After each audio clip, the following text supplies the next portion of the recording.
Right now, you're looking at the edge of existence. Not metaphorically, not philosophically, literally. When you gaze up at the night sky, you are witnessing light that has travelled for billions of years across an expanding cosmos to reach your eyes. Some of that light began its journey when the universe itself was barely recognisable, when galaxies were still forming from the primordial fog, when the first stars were just igniting in the cosmic darkness. NASA's most powerful telescopes have pushed our vision to the absolute limit of what physics allows us to see, and what they have discovered at the edge of everything has shattered our understanding of how the universe works. This is not a story about distant objects in space. This is a story about the boundary of reality itself, about finding things that should not exist, about peering so far into the past that we can see the universe being born. If you are ready to journey to the edge of everything, hit that like button and subscribe.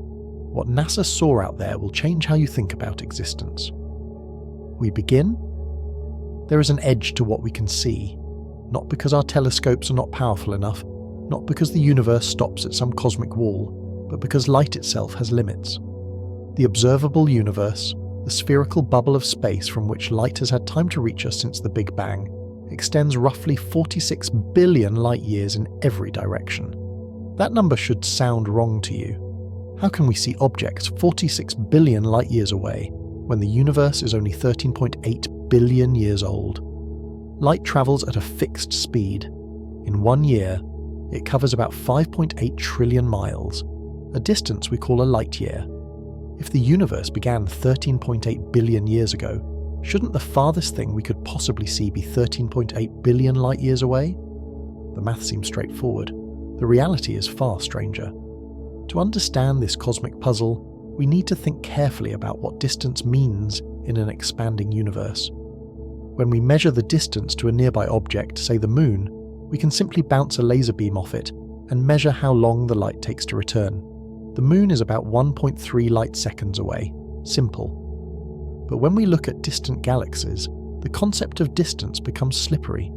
There is the distance the galaxy was from us when it emitted the light we are seeing now. There is the distance light has travelled to reach us, and there is the distance the galaxy is from us right now, at this very moment. In an expanding universe, these three distances are all different, and understanding why requires grappling with some of the most counterintuitive aspects of modern cosmology. Imagine you are standing on a vast rubber sheet that is constantly stretching in all directions. You shine a flashlight, and the beam of light begins travelling across the sheet toward a distant observer. As the light travels, the sheet beneath it is stretching, carrying both you and the distant observer farther apart. The light keeps moving forward, but the ground is being pulled out from under it, so to speak. By the time the light reaches the observer, you and that observer are much farther apart than when the light began its journey. This is essentially what happens to light travelling through the expanding universe. Space itself is stretching between galaxies, and light traversing that space must cover an ever-increasing distance. The universe is not static. It has been expanding since its birth, and that expansion does not just move galaxies apart, it stretches space itself. When a photon of light left a distant galaxy 13.8 billion years ago, headed toward what would eventually become Earth, that galaxy was much closer than it is now. As the photon travelled through space, space itself expanded beneath it, like a runner on a treadmill that is accelerating faster and faster. By the time that ancient light reaches our telescopes today, the galaxy that emitted it has moved much farther away, carried by the expansion of the cosmos. The current distance to that galaxy is not 13.8 billion light-years, it is 46 billion light-years. This is why the observable universe has a diameter of 93 billion light-years, despite being less than 14 billion years old. The edge of the observable universe is not a place, it is a time. It marks the farthest distance from which light has had time to travel to us during the entire history of the cosmos. This expansion is not something galaxies are doing. It is something happening to the fabric of space itself. Einstein's general theory of relativity, published in 1915, revolutionized our understanding of gravity by showing that mass and energy warp the geometry of space-time. Massive objects create curves in space-time, and other objects move along those curves, which we perceive as gravitational attraction. But Einstein's equations also predicted something unexpected. the universe itself could be expanding or contracting. Initially, Einstein added a term called the cosmological constant to his equations to keep the universe static, because he, like everyone else at the time, assumed the cosmos was unchanging. Then in 1929, astronomer Edwin Hubble made a discovery that changed everything. By measuring the light from distant galaxies, Hubble found that nearly all of them were moving away from us, and the farther away they were, the faster they receded. The universe was expanding. This discovery meant that if we imagine running the expansion backward in time, the universe gets smaller and smaller, denser and hotter, until we reach a moment roughly 14 billion years ago when all the matter and energy in the cosmos was compressed into an infinitesimally small, infinitely dense point. This is the Big Bang, the beginning of time and space as we know it. From that initial explosion, the universe has been expanding ever since, cooling as it grows. The expansion rate has varied over cosmic history. In the earliest moments, during a period called inflation, the universe expanded exponentially fast, doubling in size every tiny fraction of a second. After inflation ended, gravity began to slow the expansion as matter clumped together. For billions of years, the universe expanded at a gradually decreasing rate. Then, about 5 billion years ago, something strange happened. The expansion began to accelerate again, driven by a mysterious force we call dark energy. This acceleration continues today, and it has profound implications for what we can see and what remains forever hidden. NASA has spent decades pushing technology to its limits, trying to see as close to this edge as possible. Every time astronomers looked deeper into space, peering farther back in time, they found galaxies younger and more primitive than anything seen before. The Hubble Space Telescope revolutionized our view of the deep universe, capturing light from galaxies that existed when the cosmos was only a few 100 million years old. But Hubble had limits. It primarily observed in visible and ultraviolet wavelengths, the same kind of light human eyes can see. The most distant galaxies in the early universe emit their light in ultraviolet. But as that light travels through billions of light years of expanding space, its wavelength gets stretched, shifting it into infrared wavelengths that Hubble could barely detect. To see the earliest galaxies, to push right up against the cosmic horizon, NASA needed a telescope that could see in infrared. They needed the James Webb Space Telescope. Launched on Christmas Day in 2021, the James Webb Space Telescope is the most sophisticated scientific instrument ever sent into space. It orbits not around Earth, but around a point in space called L2, about 1 million miles from our planet, where the combined gravity of Earth and the Sun creates a stable location. From this vantage point, shielded from the heat of the Sun by a tennis court-sized sun shield, the telescope's 18 gold-plated hexagonal mirrors collect infrared light from the depths of space and focus it onto instruments sensitive enough to detect the faint glow of the earliest galaxies. The telescope is cold, operating at temperatures barely above absolute zero, because infrared detectors must be kept frigid to detect the faint heat signatures from distant cosmic objects without being overwhelmed by their own thermal noise. Every component was designed with one goal in mind: to see farther, to look deeper into time, to reach the edge of everything. The journey to build James Webb was itself an epic undertaking that spanned more than 3 decades. The concept originated in the mid-1980s when a small group of astronomers began discussing what kind of telescope would be needed to study the formation of the first galaxies. They envisioned an infrared observatory with a mirror much larger than Hubble's, operating from a location far from Earth where it could stay extremely cold. The project that would become James Webb was officially proposed in 1996 as the Next Generation Space Telescope, with an initial budget of about $500 million and a planned launch in 2007. But as engineers grappled with the technical challenges of building such an ambitious instrument, both the timeline and the budget expanded dramatically. The telescope required entirely new technologies that had to be invented from scratch. One of the biggest challenges was the mirror. Unlike Hubble, which has a solid mirror 2.4 meters across, James Webb needed a much larger mirror to collect enough light from faint distant objects. But a larger mirror is heavier, and weight is the enemy of space missions because every kilogram requires more fuel to launch. The solution was to make the mirror out of beryllium, a lightweight metal, and segment it into 18 hexagonal pieces.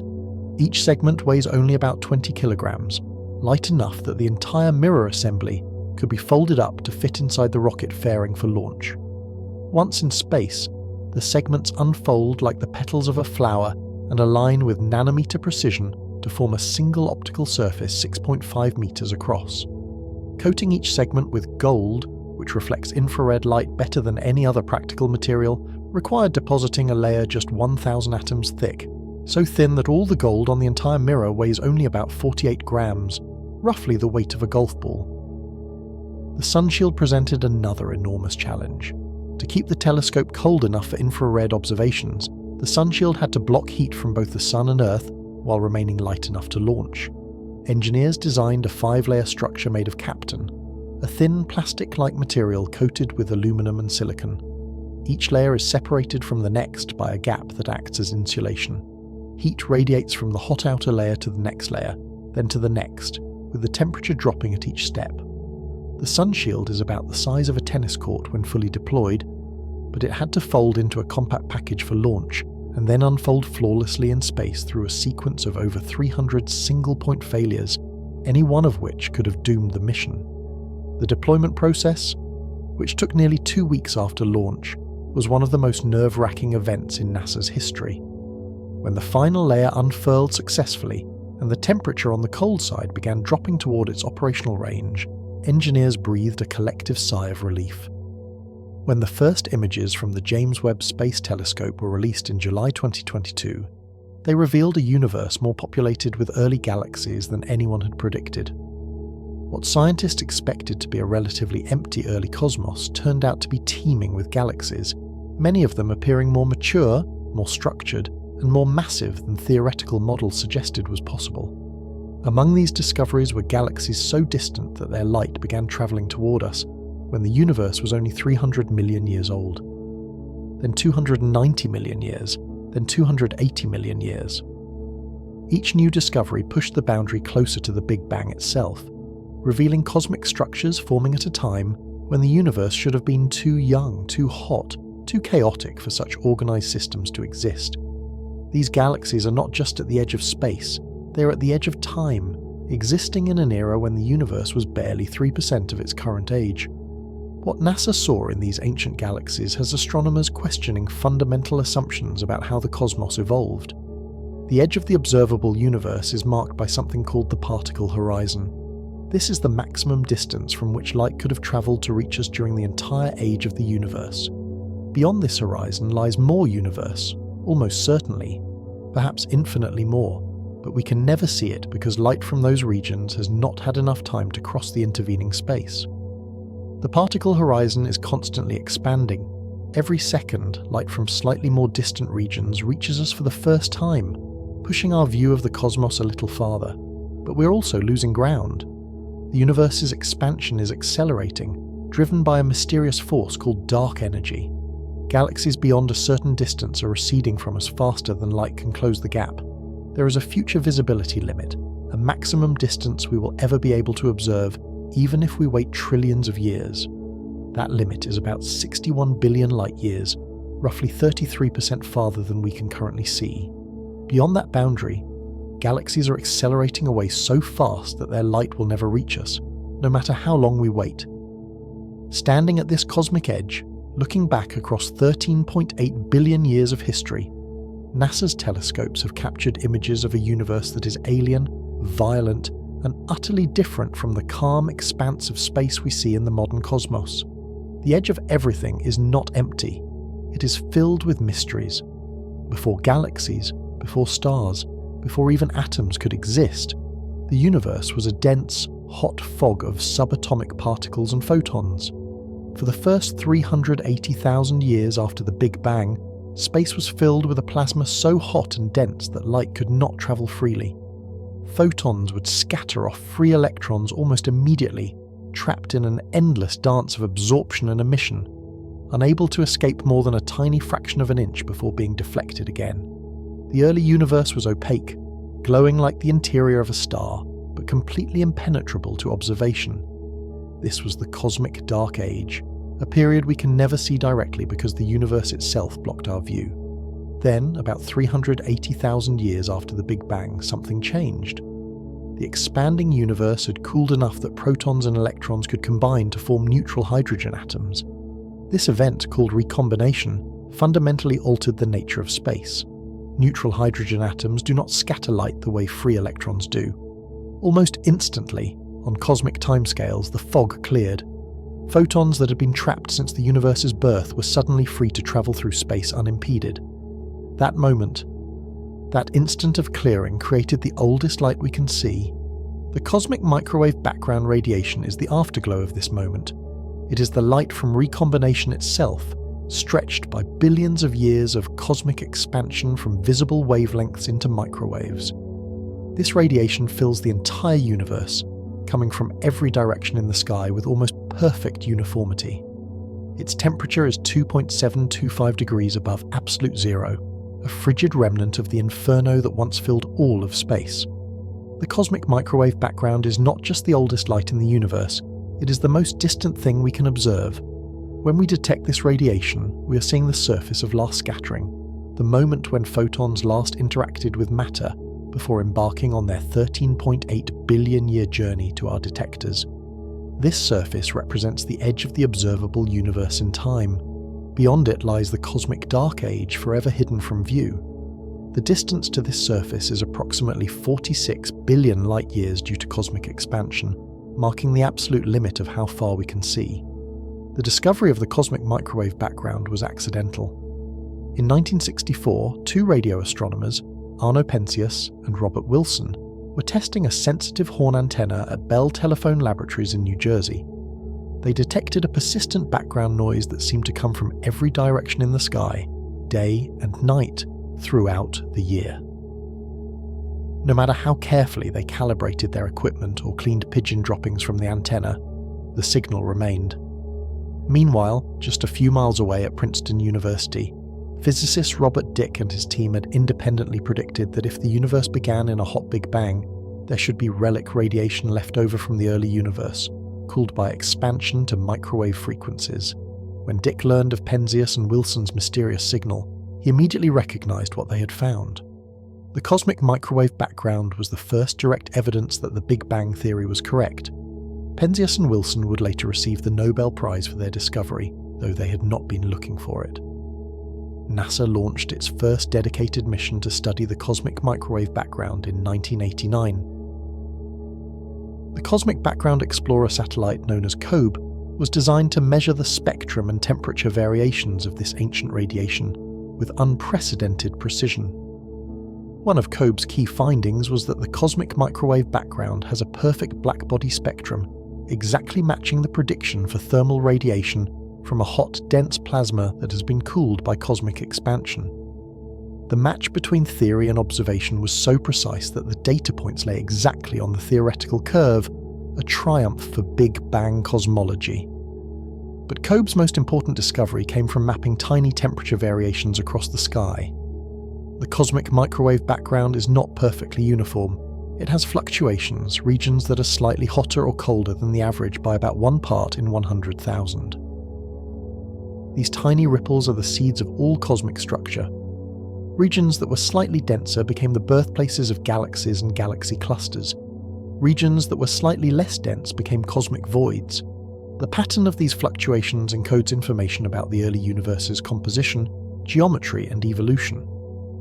Following COBE, NASA and its international partners launched increasingly sophisticated missions to map these fluctuations in finer detail. The Wilkinson Microwave Anisotropy Probe, launched in 2001, provided a full sky map with much higher angular resolution. The European Space Agency's Planck satellite, launched in 2009, pushed the measurements to their practical limits, creating the most detailed map of the cosmic microwave background ever made. These missions revealed that the universe is spatially flat, meaning that parallel lines remain parallel over cosmic distances rather than converging or diverging. They precisely measured the universe's age at 13.8 billion years. They determined that ordinary matter makes up only about 5% of the universe's total energy content, with dark matter accounting for 27% and dark energy making up the remaining 68%. All of this information came from studying the pattern of tiny temperature variations in the oldest light in the universe. The cosmic microwave background shows us the universe as it was before any stars had formed, before any galaxies existed, at a time when the entire cosmos was a nearly uniform sea of hydrogen and helium gas. The temperature variations we see in this radiation correspond to density variations in the matter distribution. Warmer spots had slightly higher density, cooler spots had slightly lower density.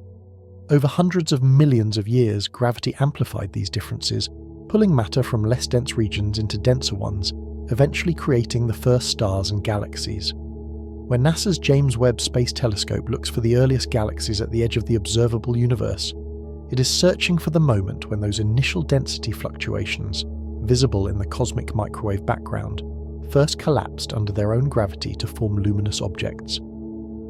The telescope is watching the universe wake up from its dark age. One of the most intriguing features in the cosmic microwave background is a region called the cold spot. Discovered by the Wilkinson Microwave Anisotropy Probe and confirmed by Planck, this area is about 5 degrees across on the sky and appears roughly 70 millionths of a degree cooler than surrounding regions.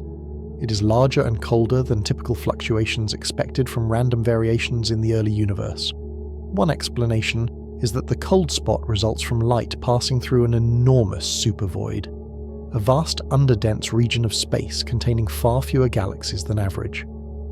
As light travels through such a void, it experiences a subtle energy loss due to the expansion of space and the reduced gravitational potential, creating the observed temperature deficit. Another more exotic explanation suggests the cold spot could be evidence of a collision between our universe and another universe in a multiverse, though this remains highly speculative. The cosmic microwave background represents the ultimate limit of our view into the past. No telescope, no matter how powerful, can see through it to the earlier moments of the Big Bang. But by studying this ancient light in exquisite detail, astronomers can infer what the universe was like in those first moments and watch how it evolved into the structured cosmos we see today. The James Webb Space Telescope did not just improve on previous observatories, it revolutionized what we could see. Hubble Space Telescope, operational since 1990, had shown us galaxies billions of light years away, but it struggled to see the very earliest ones. The problem was wavelength. Galaxies in the early universe emit most of their light in ultraviolet wavelengths. As this light travels across billions of light years of expanding space, its wavelength stretches, shifting it from ultraviolet into visible light, then into infrared. The most distant galaxies Hubble could see had their light shifted into the near-infrared, just beyond the range of human vision. But galaxies even farther away, those existing just a few 100 million years after the Big Bang, had their light shifted so far into the infrared that Hubble could barely detect them. James Webb was built specifically to solve this problem. Its instruments observe primarily in infrared wavelengths, allowing it to see light from the most distant objects in the universe with unprecedented clarity. The telescope's primary mirror is 6.5 meters in diameter, giving it almost 7 times the light collecting area of Hubble. But size alone does not explain its capabilities.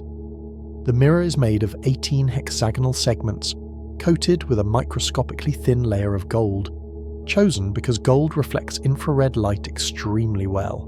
Each segment can be individually adjusted with nanometer precision, allowing the entire mirror to act as a single, perfectly focused optical system. Behind the mirror, 4 scientific instruments analyze the collected light. The near-infrared camera captures images across a wide field of view. The near-infrared spectrograph breaks light into its component wavelengths, revealing the chemical composition and velocity of distant objects. The mid-infrared instrument extends observations to longer wavelengths, penetrating dust clouds that block visible light. The near-infrared imager and slitless spectrograph specializes in detecting faint distant galaxies and analyzing their light. Each instrument operates at cryogenic temperatures, cooled to just a few degrees above absolute zero to minimize thermal noise that could drown out faint signals from the early universe. What makes these cold temperatures possible is the sun shield, a 5-layer structure about the size of a tennis court. The sun shield sits between the telescope and the sun, blocking heat and light from our star and from Earth. The side facing the sun reaches temperatures of about 85 degrees Celsius, hot enough to boil water. The side facing the telescope drops to minus 233 degrees Celsius, colder than the surface of Pluto. This temperature difference of more than 300 degrees across a gap of just a few meters allows the infrared instruments to detect the faint glow of galaxies at the edge of the universe without being overwhelmed by their own heat signature. The telescope orbits at Lagrange Point 2, a gravitationally stable location where the pull of Earth's gravity balances the pull of the Sun's gravity, about 1 million miles from Earth. From this vantage point, the telescope can observe deep space continuously, without Earth or the Moon blocking its view. When the first deep field image from James Webb was released on July 11, 2022, it showed a patch of sky about the size of a grain of sand held at arm's length. That tiny region contained thousands of galaxies, some appearing as they were over 13 billion years ago. The image took just 12.5 hours to capture, a fraction of the time required for comparable Hubble deep fields, yet it revealed fainter and more distant objects than Hubble had ever seen. Among the galaxies in that first image were some with extreme redshifts, indicating they existed when the universe was less than 1 billion years old. These were not just faint smudges of light. The telescope resolved their structure, showing spiral arms, star-forming regions, and in some cases the bright cores where supermassive black holes were feeding. For astronomers who had spent decades waiting for this moment, the image was overwhelming. The early universe was not empty or featureless. It was crowded with galaxies of all shapes and sizes, many appearing surprisingly mature. Within months of beginning science operations, James Webb had detected dozens of galaxy candidates at redshifts higher than anything Hubble had confirmed. Redshift measures how much light has been stretched by cosmic expansion. A redshift of 1 means wavelengths have doubled. A redshift of 10 means wavelengths have stretched by a factor of 11. Hubble's deepest observations had pushed to redshifts around 11 or 12, corresponding to galaxies seen when the universe was about 400 million years old. James Webb quickly found galaxies at redshift 13, then 14, then beyond. Each increment pushed closer to the Big Bang, revealing cosmic structure forming at earlier and earlier times. The telescope's infrared vision allowed it to pierce through dust clouds that block visible light, exposing star formation hidden from Hubble's view. It could measure the chemical composition of these early galaxies by analysing the specific wavelengths of light they emitted and absorbed, revealing that even galaxies forming just a few 100 million years after the Big Bang contained heavy elements like carbon, nitrogen, and oxygen, produced by previous generations of stars. The revolution was not just in seeing farther, it was in seeing more clearly.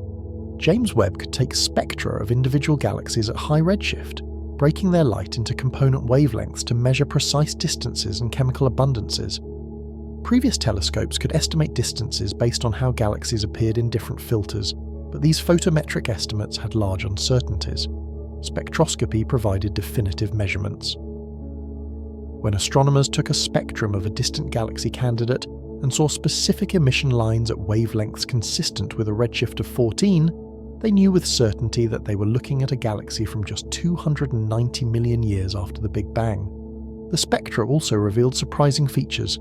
Some early galaxies showed intense emission from ionized gases, indicating vigorous star formation. Others showed signatures of supermassive black holes already feeding at their centers, even though the universe was barely old enough for such massive objects to have formed.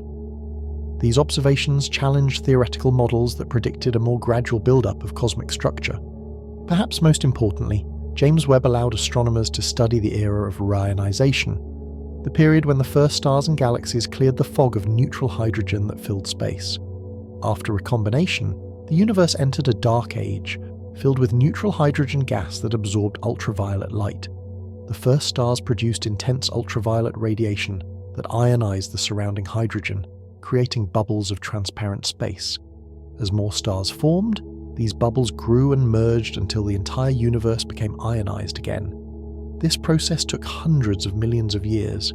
James Webb can observe galaxies during this transition, measuring how much neutral hydrogen remains in their vicinity based on how strongly their ultraviolet light is absorbed. By mapping this reionization process across cosmic time, astronomers can understand when and how the universe became transparent to light once more. The telescope has revealed that reionization happened earlier and more rapidly than expected, driven by galaxies that were more numerous and more luminous than models predicted. The universe woke up from its dark age faster than we thought. In May 2024, an international team of astronomers announced a discovery that pushed the boundary of the observable universe to its limit. Using the James Webb Space Telescope, they had confirmed two galaxies existing just 300 million years after the Big Bang. The more distant of the two, designated JD's GS Z14-0, appeared as it was when the universe was only 2.1% of its current age. The light from this galaxy had travelled for 13.5 billion years across expanding space to reach the telescope's detectors. During that journey, space itself had stretched by a factor of 15, shifting the galaxy's ultraviolet light deep into the infrared where only James Webb could detect it. This galaxy is the most distant confirmed object known to humanity. Looking at it is as close as we can come to witnessing the birth of the universe itself. JD's GS Z14-0 is not a faint smudge. It is remarkably bright and large for its age. The galaxy measures over 1,600 light-years in diameter, a significant size for something forming so early in cosmic history.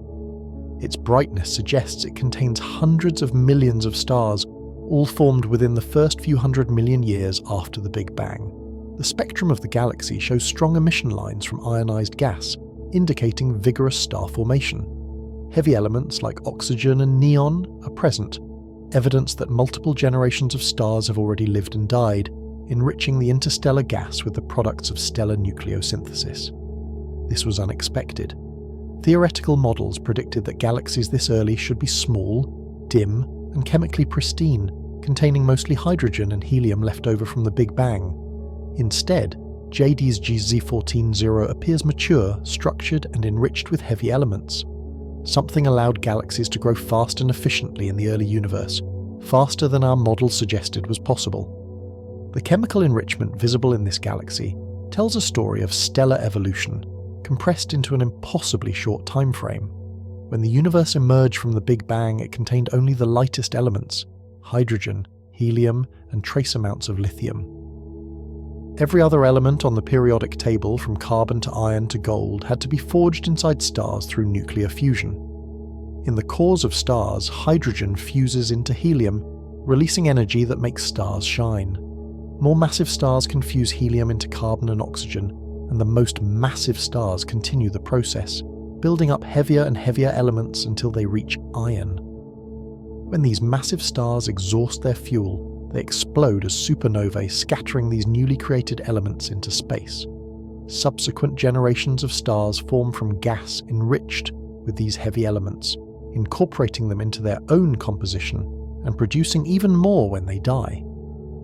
This cycle of birth, death, and enrichment normally takes hundreds of millions of years to produce the levels of heavy elements observed in JD's GS Z14-0.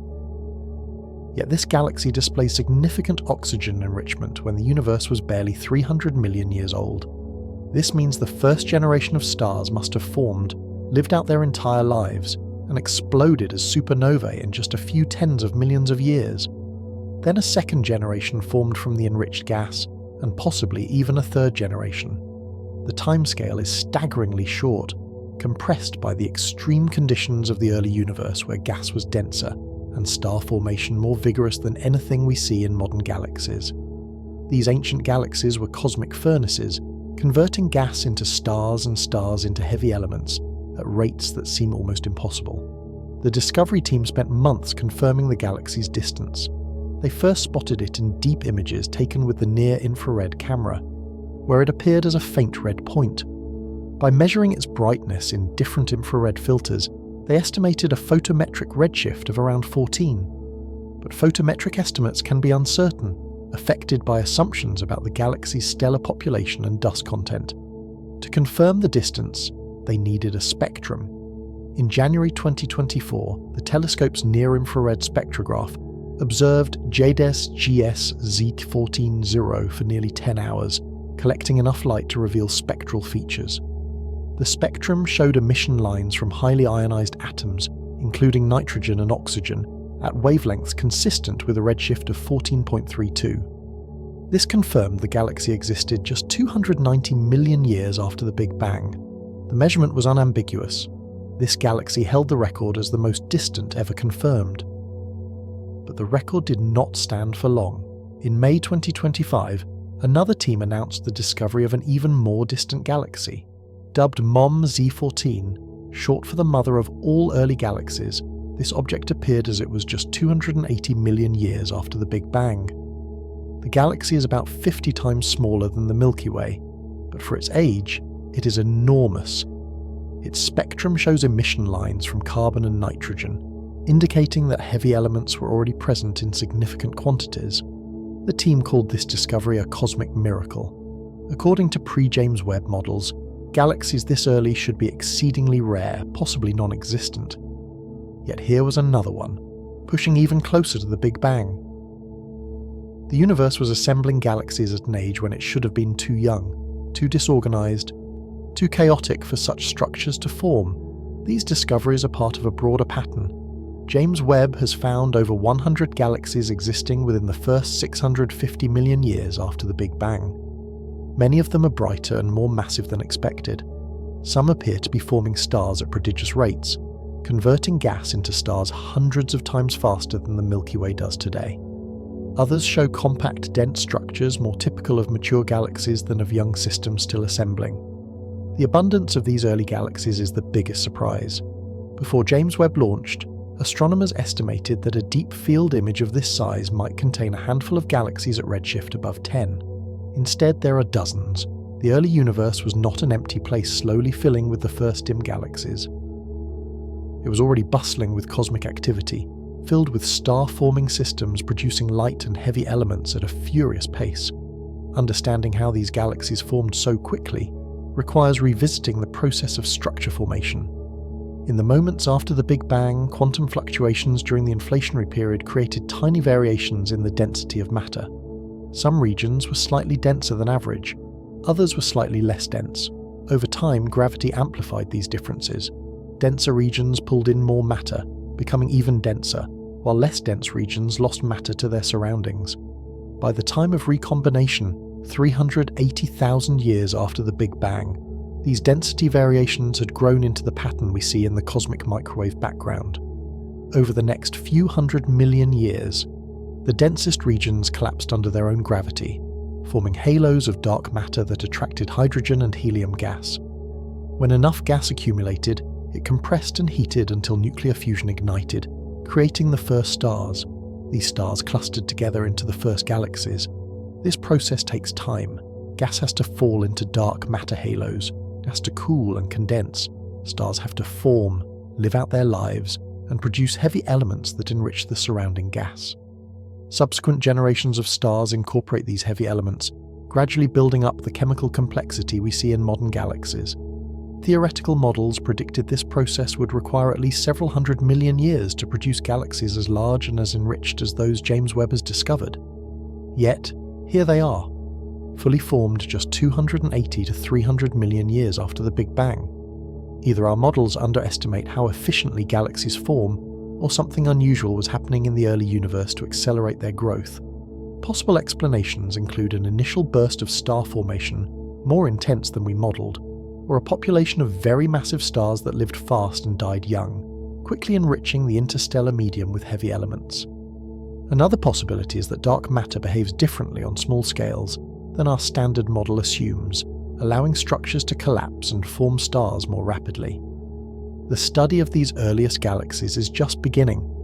James Webb has the sensitivity to detect galaxies even farther away, possibly pushing into the first 200 million years after the Big Bang. Astronomers have already identified several candidates at redshifts above 15, though these await spectroscopic confirmation. If verified, they will push the boundary even closer to the moment when the first stars ignited, ending the cosmic dark age. Each new discovery refines our understanding of how quickly the universe transitioned from a dark, featureless expanse to a cosmos filled with light and structure. The edge of everything is not a static boundary. It is a frontier constantly being pushed back by better instruments and deeper observations, revealing a universe that formed faster, more efficiently, and more beautifully than we ever imagined.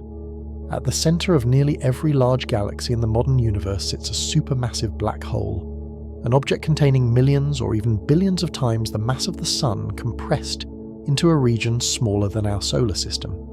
These black holes are invisible, but their gravitational influence on surrounding matter is immense.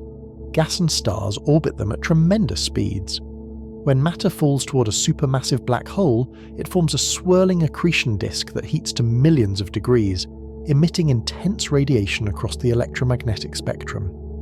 The relationship between a galaxy and its central black hole is well established in the local universe.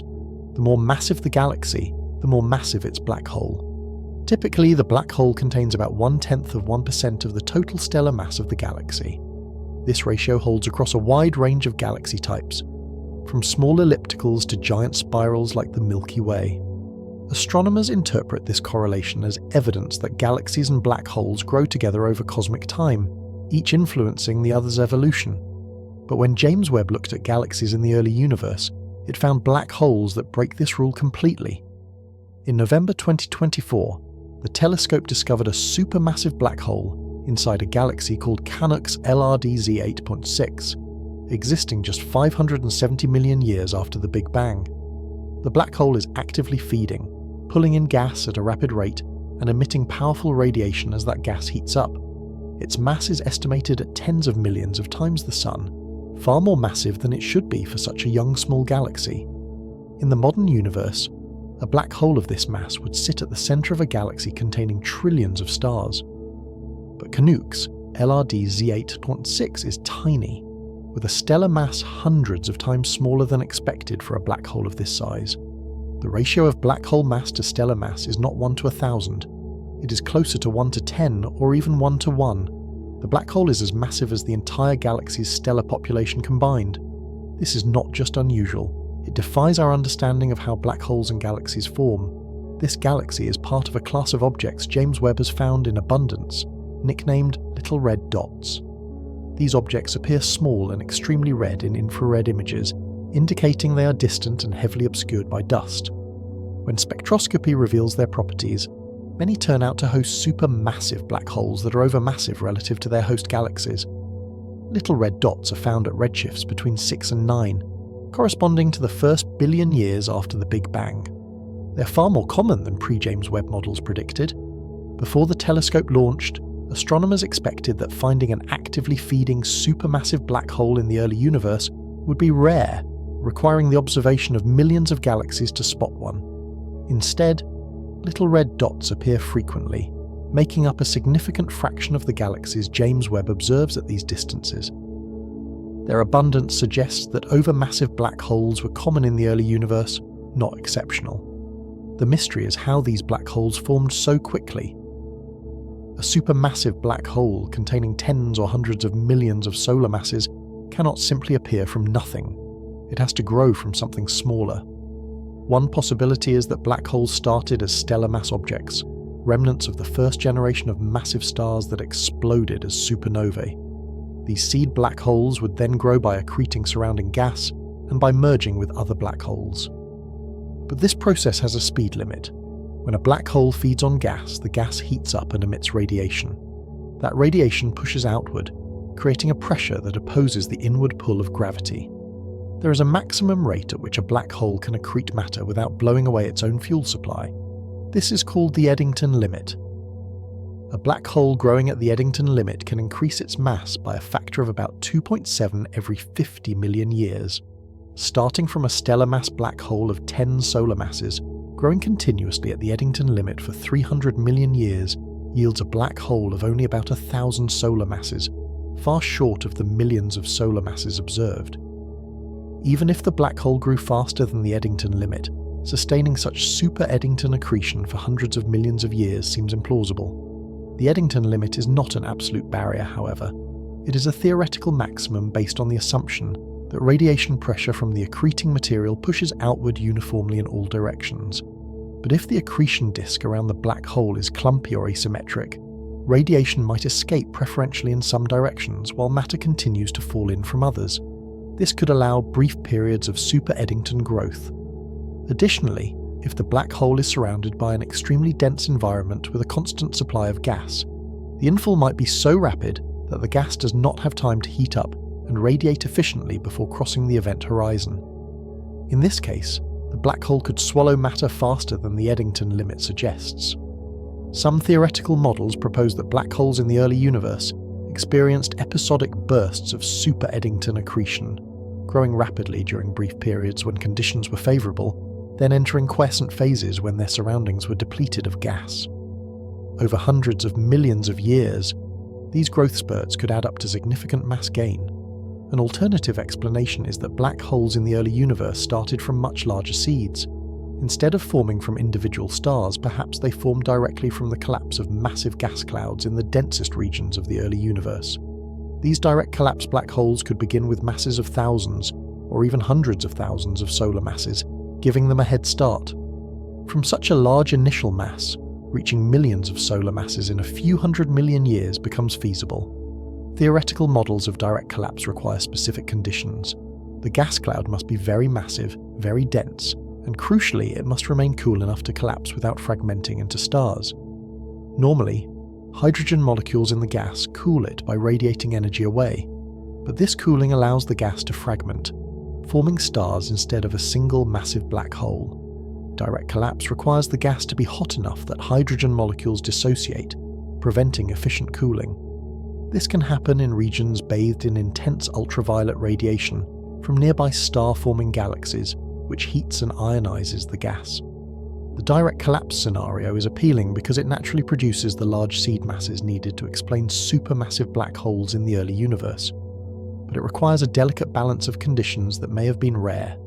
The gas cloud must be massive enough to collapse directly into a black hole, rather than fragmenting into stars, but it must also be in an environment with just the right amount of ultraviolet radiation to suppress molecule formation without completely photoionizing the gas. Too much radiation, and the gas is blown away before it can collapse. Too little, and it cools and fragments. Computer simulations suggest that these conditions might have existed in the first few 100 million years after the Big Bang, particularly in the most overdense regions where dark matter halos were forming and merging rapidly. If direct collapse black holes formed in even a small fraction of these halos, it could explain the population of supermassive black holes James Webb is discovering. James Webb has also found black holes in unexpected places. One discovery involved a galaxy nicknamed Virgil, a seemingly ordinary star-forming galaxy when observed in ultraviolet and visible wavelengths. But when the mid-infrared instrument looked at it, the galaxy transformed. Hidden beneath layers of dust was a supermassive black hole, actively accreting and emitting enormous amounts of energy. The infrared light revealed the black hole's presence, invisible in shorter wavelengths. This Jekyll and Hyde galaxy illustrates a broader point. Some of the most extreme objects in the early universe might be hidden from view unless observed in infrared.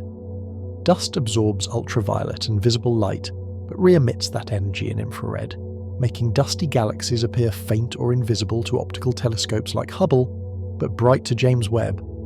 This observational bias means that pre-James Webb surveys of the early universe missed a significant population of galaxies and black holes, leading to underestimates of how common supermassive black holes were in the first billion years. Another puzzle involves the relationship between black hole growth and galaxy formation. In the modern universe, supermassive black holes influence their host galaxies through feedback processes. When a black hole feeds rapidly, it emits powerful jets and winds that heat and expel gas from the galaxy, shutting down star formation. This feedback regulates the growth of both the black hole and the galaxy, maintaining the observed mass ratio between them. But in the early universe, black holes appear to be outgrowing their galaxies, suggesting feedback had not yet established equilibrium. One possibility is that black holes form first, before their host galaxies have assembled most of their stars. The black hole grows rapidly in the gas-rich environment of the early universe. Then its feedback eventually halts further growth and triggers star formation in the surrounding gas. This would explain why black holes are overmassive in young galaxies, but achieve the expected ratio in older systems. James Webb's observations of little red dots and overmassive black holes are forcing astronomers to rethink the coevolution of galaxies and black holes, suggesting that the process was more chaotic and black hole dominated in the early universe than in the mature cosmos we see today. The discovery of so many supermassive black holes in the first billion years after the Big Bang has another implication.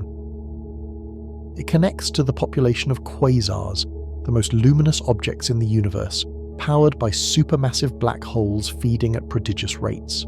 Quasars were discovered in the 1960s, and by the early 2000s, astronomers had found several at redshifts above 6, indicating they existed less than 1 billion years after the Big Bang. These quasars were puzzling because their black holes contained billions of solar masses, far too massive to have grown from stellar seeds in the time available. James Webb's discovery of little red dots provides a possible answer. Perhaps these objects are the progenitors of the massive quasars, caught at an earlier stage when their black holes were still growing. As the black holes accreted more mass and their host galaxies matured, they eventually became the brilliant quasars observed at slightly later cosmic times. The abundance of little red dots suggests that the pathway to forming massive quasars was common in the early universe, not rare.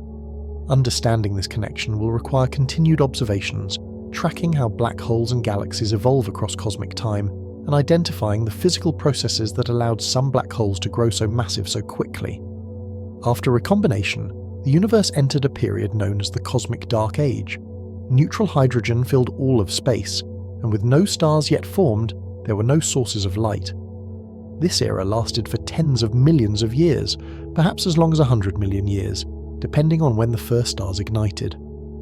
These first stars, called population 3 stars, were fundamentally different from any stars existing today. They formed from gas that contained only hydrogen and helium, the elements created in the Big Bang, with no heavy elements to speak of. Without heavy elements, the gas could not cool as efficiently, and this affected the masses of the stars that formed. Modern stars form when dense cores within molecular clouds collapse under gravity. The gas cools by radiating energy away, allowing it to compress further. Heavy elements and molecules like carbon monoxide facilitate this cooling. But primordial gas lacked these coolants, so it remained hotter during collapse, preventing it from fragmenting into many small cores. Instead, the gas collapsed into fewer, more massive cores, forming stars that were tens or even hundreds of times more massive than the Sun. These massive population 3 stars lived fast and died young. A star 100 times the mass of the Sun burns through its nuclear fuel in just a few million years, compared to the 10 billion year lifetime of a star like our Sun. When these massive stars exhausted their fuel, they exploded as supernovae, scattering the first heavy elements into the surrounding gas and leaving behind black holes. The ultraviolet radiation from these stars was intense, ionizing the surrounding hydrogen and creating bubbles of ionized gas. As more stars formed, these bubbles grew and merged, gradually transforming the universe from a neutral, opaque state to an ionized, transparent one. This process is called reionization, and it marks one of the major phase transitions in cosmic history. James Webb is designed to study the reionization era by observing galaxies and measuring how much neutral hydrogen remains in their vicinity. The physics of reionization is complex and depends on several factors. First, there is the question of how many ionizing photons the early galaxies produced. Each ultraviolet photon with enough energy can ionize a hydrogen atom, splitting it into a proton and an electron. But not all the ultraviolet light produced by stars escapes from galaxies. Dust within galaxies absorbs some of this light, and neutral hydrogen in the interstellar medium of the galaxy itself absorbs more. Only a fraction of the ionizing radiation makes it out into the intergalactic medium where it can contribute to reionization. This fraction, called the escape fraction, is a critical parameter in models of reionization. Observations of modern star-forming galaxies suggest escape fractions of 10 to 20%, but in the early universe, conditions might have been different. Galaxies were smaller and less enriched with heavy elements, meaning they had less dust to absorb ultraviolet light. They were also more turbulent and gas-rich, with powerful stellar winds and supernova explosions creating channels through which radiation could escape. Some models suggest escape fractions in the early universe could have been as high as 50% or more. Second, there is the density of the intergalactic medium itself. After recombination, the universe contained neutral hydrogen at an average density that decreased over time as the universe expanded. But this hydrogen was not uniformly distributed. It clumped into filaments and sheets, following the dark matter distribution, with vast voids in between. Ionizing radiation from galaxies could easily ionize the low-density regions, creating bubbles of ionized gas. But the denser filaments required more ionizing photons to fully ionize, acting as reservoirs of neutral hydrogen that persisted longer. Racionization therefore proceeded in a patchy, inhomogeneous manner, with bubbles growing around the first galaxies and gradually merging until the entire universe was ionized. The topology of reionization, whether it occurred inside out with bubbles growing from overdense regions or outside in with voids ionizing first, depends on where the ionizing sources were located relative to the matter distribution. Third, there is the recombination rate of ionized hydrogen. Even after hydrogen atoms are ionized, protons and electrons can recombine to form neutral hydrogen again if they encounter each other. In dense regions, recombination happens more frequently, requiring a continuous supply of ionizing photons to keep the gas ionized. In low-density regions, recombination is slow, so once the gas is ionized, it tends to stay ionized. This means that maintaining reionization is easier in the voids and harder in the filaments. Simulations of reionization incorporate all these factors, tracking the production of ionizing photons by galaxies, the propagation of that radiation through the intergalactic medium, the ionization and recombination of hydrogen, and the clumpy distribution of matter. These simulations show that reionization was a drawn-out process, beginning with isolated bubbles around the first galaxies and ending with the ionization of the last dense pockets of neutral hydrogen. The process likely took several 100 million years to complete, spanning from redshift 15 or so down to redshift 6. One of the key spectral features used to study reionization is the Lyman alpha emission line. This line is produced when electrons in hydrogen atoms transition from the second energy level to the first, emitting ultraviolet light at a wavelength of 121.6 nanometers. In the modern universe, this line is bright and easily detected in star-forming galaxies. But during the reionization era, neutral hydrogen in the intergalactic medium absorbed Lyman alpha photons before they could escape the galaxy, making the line appear faint or absent. By measuring the strength of the Lyman alpha line in galaxies at different redshifts, astronomers can track how the amount of neutral hydrogen decreased over time. The expectation was that Lyman alpha emission would be completely suppressed in galaxies before ionization, and would only appear once large regions of space had been ionized. James Webb's first observations challenged this expectation. In 2023, the telescope detected Lyman alpha emission from a galaxy called JD's GS Z31, existing just 330 million years after the Big Bang. This was surprising because the universe at that time should have been thick with neutral hydrogen, blocking Lyman alpha photons.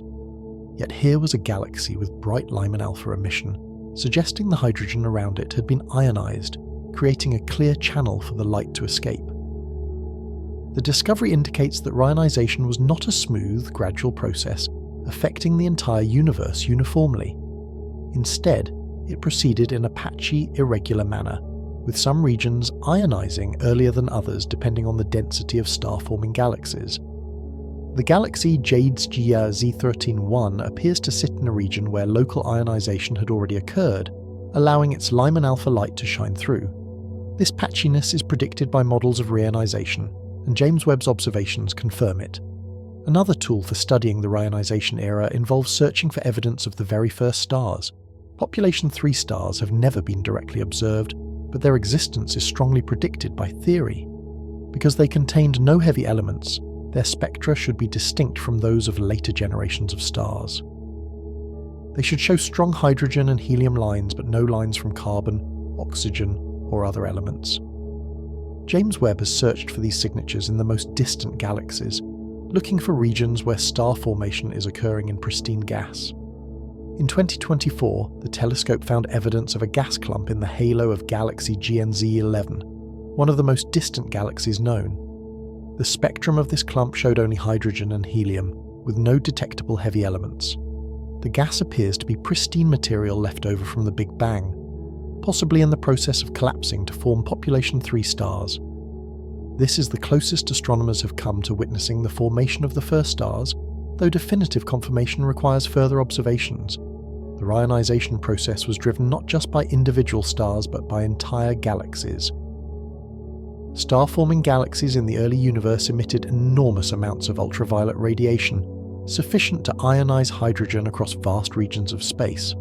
The rate at which reionization proceeded depended on the number of such galaxies and the efficiency with which their radiation escaped into the intergalactic medium. James Webb has found that galaxies in the first billion years were more numerous and more luminous than expected, suggesting they contributed more ionizing radiation than pre-launch models predicted. This helps explain why the universe appears to have reionized earlier than some models suggested, possibly completing the process by about 600 million years after the Big Bang. The discovery of so many early galaxies means the universe was not a quiet, empty place during the Dark Age. It was already filled with star-forming activity, lighting up from the inside and transforming itself from a dark, neutral expanse into a transparent cosmos teeming with galaxies. Understanding reionization is crucial for interpreting other observations. The cosmic microwave background contains information about when reionization occurred, encoded in the polarization of the light.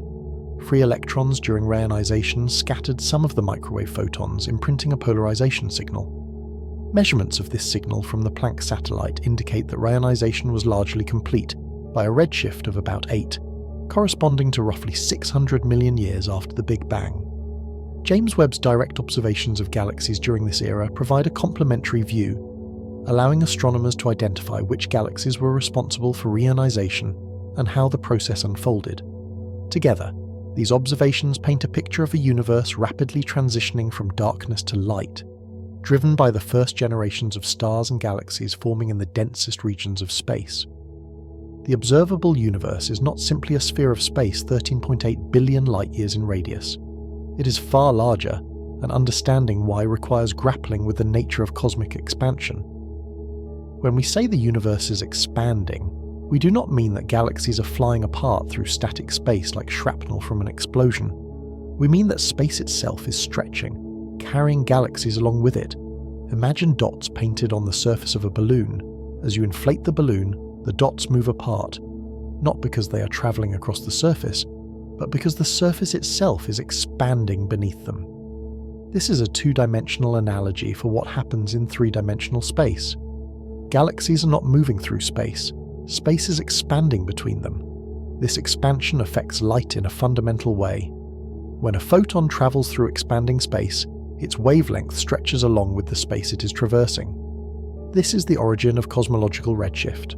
A photon emitted as blue light from a distant galaxy arrives at our telescopes as red light, or even infrared light, depending on how much space has expanded during its journey.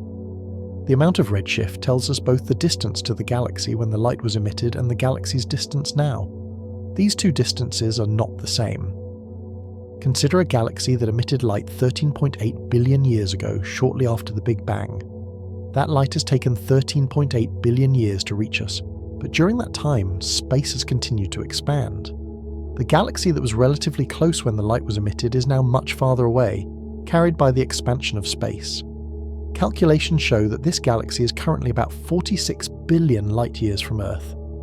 This is the comoving distance, the distance measured in a coordinate system that expands with the universe. The mathematics of cosmic expansion come from the Friedmann equations, derived from Einstein's general relativity. These equations describe how the scale factor of the universe, a measure of how much space has expanded, changes over time. The scale factor depends on the total energy density of the universe, and how that energy is distributed among matter, radiation, and dark energy. In the early universe, radiation dominated, and the universe expanded rapidly but at a decelerating rate. As the universe expanded and cooled, radiation became less important, and matter took over as the dominant component. During the matter-dominated era, gravity slowed the expansion, though it never stopped completely. Then, about 5 billion years ago, the universe entered the dark energy-dominated era.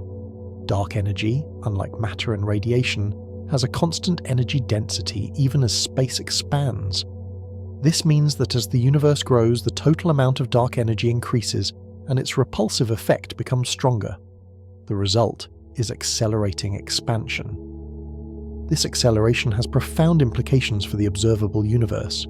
In a universe that was only decelerating, every galaxy would eventually become visible given enough time, because light from any distance would eventually reach us. But in an accelerating universe, there is a cosmic event horizon, a boundary beyond which we can never see, no matter how long we wait. Galaxies beyond this horizon are receding faster than light can close the gap, and they are accelerating away. The light they emit today will never reach us. For galaxies currently just inside this horizon, their light will arrive eventually, but it will be extremely redshifted and faint, taking billions or trillions of years to reach us. The future visibility limit, about 61 billion light-years, marks the farthest distance we will ever be able to observe. Even in principle, everything beyond that limit is causally disconnected from us, part of a universe we can theorize about but never see. The edge of the observable universe is defined by the co-moving distance to the farthest objects from which light could have reached us since the Big Bang. This distance is approximately 46.5 billion light-years in any direction, giving the observable universe a diameter of about 93 billion light-years. This is the particle horizon, the boundary beyond which we cannot see, because light from those regions has not had time to travel to us. But this boundary is not fixed. Every second, light from slightly more distant regions crosses the particle horizon and becomes visible for the first time. Our observable universe is constantly growing, though very slowly.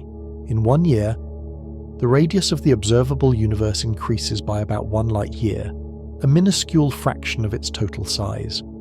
However, this growth will not continue forever. The universe's expansion is accelerating, driven by dark energy, a mysterious component that makes up about 68% of the universe's total energy density.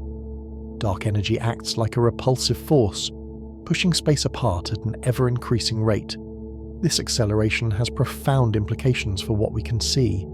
Galaxies beyond a certain distance are receding from us faster than light can close the gap, and they are accelerating away. There is a future visibility limit, a maximum co-moving distance we will ever be able to observe, even if we wait trillions of years. That limit is about 61 billion light-years, roughly 33% farther than we can currently see. Galaxies currently beyond this limit are receding so fast that their light will never reach us, no matter how long we wait. Galaxies currently within this limit but near its edge will appear to slow down and freeze in time as their light gets increasingly redshifted and dimmed by the accelerating expansion. Eventually, billions of years from now, these galaxies will fade from view entirely, leaving the distant universe dark. The particle horizon and the future visibility limit define the boundaries of the knowable universe. Beyond the future visibility limit lies more space, almost certainly, perhaps infinitely more, but it is forever inaccessible to observation. This is not a technological limitation.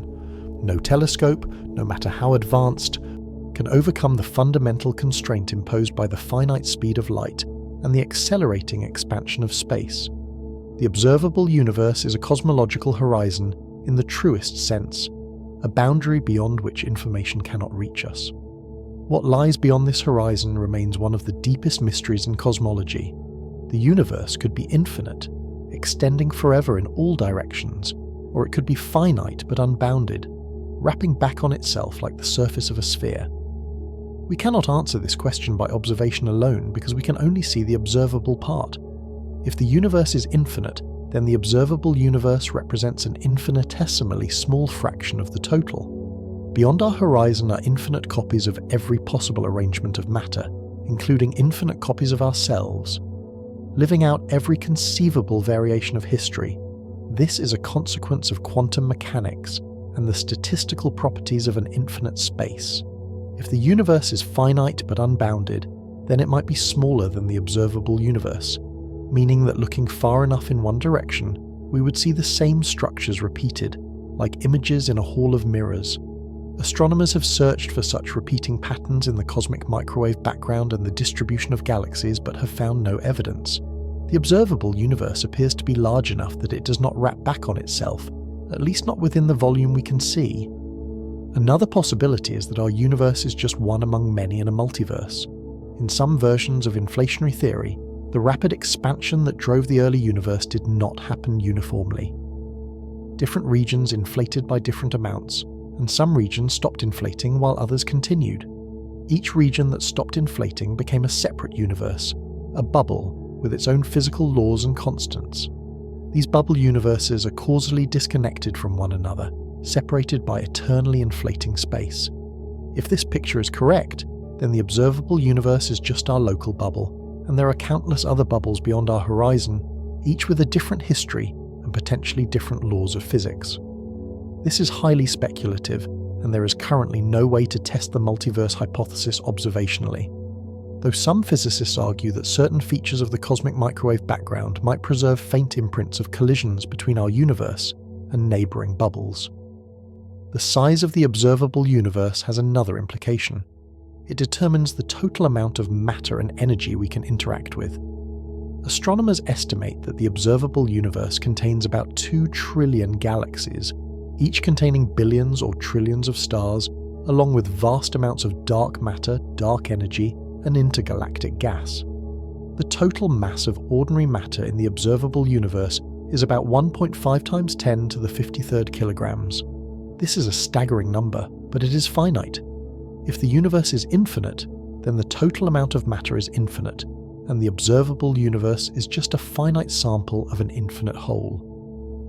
Understanding the size and geometry of the observable universe helps us interpret cosmological observations and place limits on theories of the universe's origin and fate. It also reminds us of our place in the cosmos. We occupy a small planet orbiting an ordinary star in one galaxy among trillions, situated in a bubble of space that represents only a fraction of what might exist beyond. Beyond the edge of the observable universe lies the unobservable universe, a realm we can never see directly but can infer must exist. The universe does not end at the particle horizon. Space continues beyond that boundary, carrying galaxies, clusters, and all the structures we see in our local region. The question is, how far does it go? Is the universe infinite, or does it have an edge? If it has an edge, what lies beyond that? These questions touch on the limits of science because they concern regions of space from which we can never receive information. Yet physicists and cosmologists have developed theoretical frameworks to think about the unobservable universe, guided by observations within the observable part and by mathematical consistency. One of the strongest arguments for the existence of an unobservable universe comes from observations of the cosmic microwave background. The temperature variations in this radiation are remarkably uniform across the sky, even in regions separated by distances so large that they could not have been in causal contact since the Big Bang. This is known as the horizon problem. How can 2 regions of space have nearly identical temperatures if they were never close enough to exchange heat and equilibrate? The solution is cosmic inflation, a period of exponentially rapid expansion that occurred during the first fraction of a second after the Big Bang. Inflation stretched a tiny, causally connected patch of space to a size far larger than the observable universe today. Regions that are now separated by billions of light years were once close enough to smooth out temperature differences. Inflation predicts that the observable universe is just a small part of a much larger inflated region, most of which lies beyond our horizon. The inflationary paradigm was developed in the early 1980s by physicist Alan Guth and refined by Andrei Linde, Paul Steinhardt and others. It solves several problems in cosmology beyond just the horizon problem. It explains why space appears flat, why magnetic monopoles predicted by particle physics theories are not observed, and why the initial density fluctuations that seeded galaxy formation have the specific statistical properties we measure in the cosmic microwave background. Inflation posits that in the earliest moments after the Big Bang, the universe was dominated by a scalar field, often called the inflaton field, which had a very unusual property. Unlike ordinary matter and radiation, which dilute as space expands, the energy density of the inflaton field remained constant. This caused space to expand exponentially, doubling in size every tiny fraction of a second. During this exponential expansion, a region smaller than a proton swelled to the size of a grapefruit or larger, smoothing out any initial irregularities and setting the stage for the hot Big Bang universe we observe. When inflation ended, the energy in the inflaton field converted into ordinary matter and radiation, reheating the universe and initiating the standard Big Bang expansion. But the inflationary expansion had stretched space by an enormous factor, perhaps 10 to the 30th power or more. This means the observable universe, vast as it is, represents only a minuscule fraction of the total volume that underwent inflation. Most of the inflated region lies beyond our cosmic horizon, forever inaccessible to observation. If inflation is correct, and the evidence strongly suggests it is, then the unobservable universe is incomprehensibly larger than the observable part. Estimates suggest the total inflated volume could be at least 10 to the 23rd times larger than what we can see, corresponding to a diameter of at least 7 trillion light-years. And that is a conservative lower bound. The actual size could be vastly greater, perhaps infinite. If inflation occurred, then the universe beyond our horizon should look statistically similar to what we see within our horizon. The same physical processes that formed galaxies and clusters here should have operated there, producing similar structures. This is the principle of cosmological homogeneity, the idea that the universe looks roughly the same everywhere on sufficiently large scales. Observations support this principle within the observable universe, and there is no reason to think it breaks down at the edge of what we can see. By using Bayesian statistical analysis to model the overall structure of the universe, some researchers have estimated that the total universe is at least 250 times larger than the observable universe, corresponding to a diameter of at least 7 trillion light-years. This is a lower bound. The universe could be vastly larger, even infinite. An infinite universe has strange implications. If space extends forever in all directions and matter is distributed roughly uniformly, then every possible arrangement of particles must occur infinitely many times. This includes exact duplicates of you, living in galaxies identical to the Milky Way, having the same experiences and thoughts. It also includes variations where small differences lead to entirely different outcomes. Somewhere in an infinite universe, there is a version of Earth where dinosaurs never went extinct. Somewhere else, you made different choices and live a completely different life. This is not science fiction. It is a mathematical consequence of infinity and the finite number of ways particles can be arranged within a given volume. The probability of any specific arrangement is tiny, but in an infinite space, even infinitesimal probabilities become certainties. This idea is unsettling because it challenges our sense of uniqueness, but it is a straightforward implication of an infinite homogeneous universe. If the universe is finite, the situation is different but equally puzzling. A finite universe could still be unbounded, meaning it has no edge but wraps back on itself like the surface of a sphere. In such a universe, travelling far enough in any direction would eventually bring you back to your starting point, though the distances involved would be so vast that this would never be practically achievable. A finite, bounded universe would have an edge, a literal boundary beyond which space does not exist. But what does it mean for space to end? If you reach the edge, what would you see? These questions push the limits of language and imagination, because our intuition is grounded in experiences within space, not at the boundary of space itself. General relativity, the theory that describes the geometry of space and time, allows for finite universes but does not require them. The geometry depends on the total energy density and the curvature of space. Observations indicate that space is very close to flat, which is consistent with an infinite universe, but does not rule out a finite one if the curvature is extremely small. Another speculative idea is that the universe is a simulation, a computational construct created by some advanced civilization. In this view, the observable universe is the part of the simulation that has been rendered for our benefit, and the unobservable universe might not exist at all, or might exist only as a set of parameters that could be rendered if needed. This is not a mainstream scientific theory, but it has gained attention in popular discussions of cosmology. The simulation hypothesis is unfalsifiable, because any evidence we could gather would be consistent with either a real universe or a sufficiently sophisticated simulation. From a scientific standpoint, it adds no explanatory power and is best regarded as a philosophical curiosity rather than a serious cosmological model. Nevertheless, it illustrates the difficulty of making definitive statements about regions of space we can never observe. The multiverse hypothesis offers another perspective on what lies beyond the observable universe. In eternal inflation models, the rapid expansion that created our universe never completely stopped. It continues in most regions of space, with only occasional pockets, like our observable universe, transitioning to a slower expansion. Each of these pockets becomes a separate bubble universe, causally disconnected from the others. The space between bubbles is still inflating, carrying them apart faster than light, ensuring they can never interact. Within each bubble, the physical constants and laws of physics might differ, determined by random quantum fluctuations during the transition from inflation. Some bubbles might have stronger gravity, different particle masses, or more dimensions of space. Most bubbles would be inhospitable to life, but in an infinite multiverse, even the most unlikely conditions occur infinitely often. We happen to live in a bubble where conditions are right for galaxies, stars, planets, and life to form. The multiverse is controversial because it is difficult to test. If other universes are forever beyond our observation, how can we confirm or refute their existence? Some physicists argue that the multiverse is a natural consequence of inflation and should be taken seriously as a scientific hypothesis. Others contend that untestable ideas lie outside the realm of science and belong to metaphysics.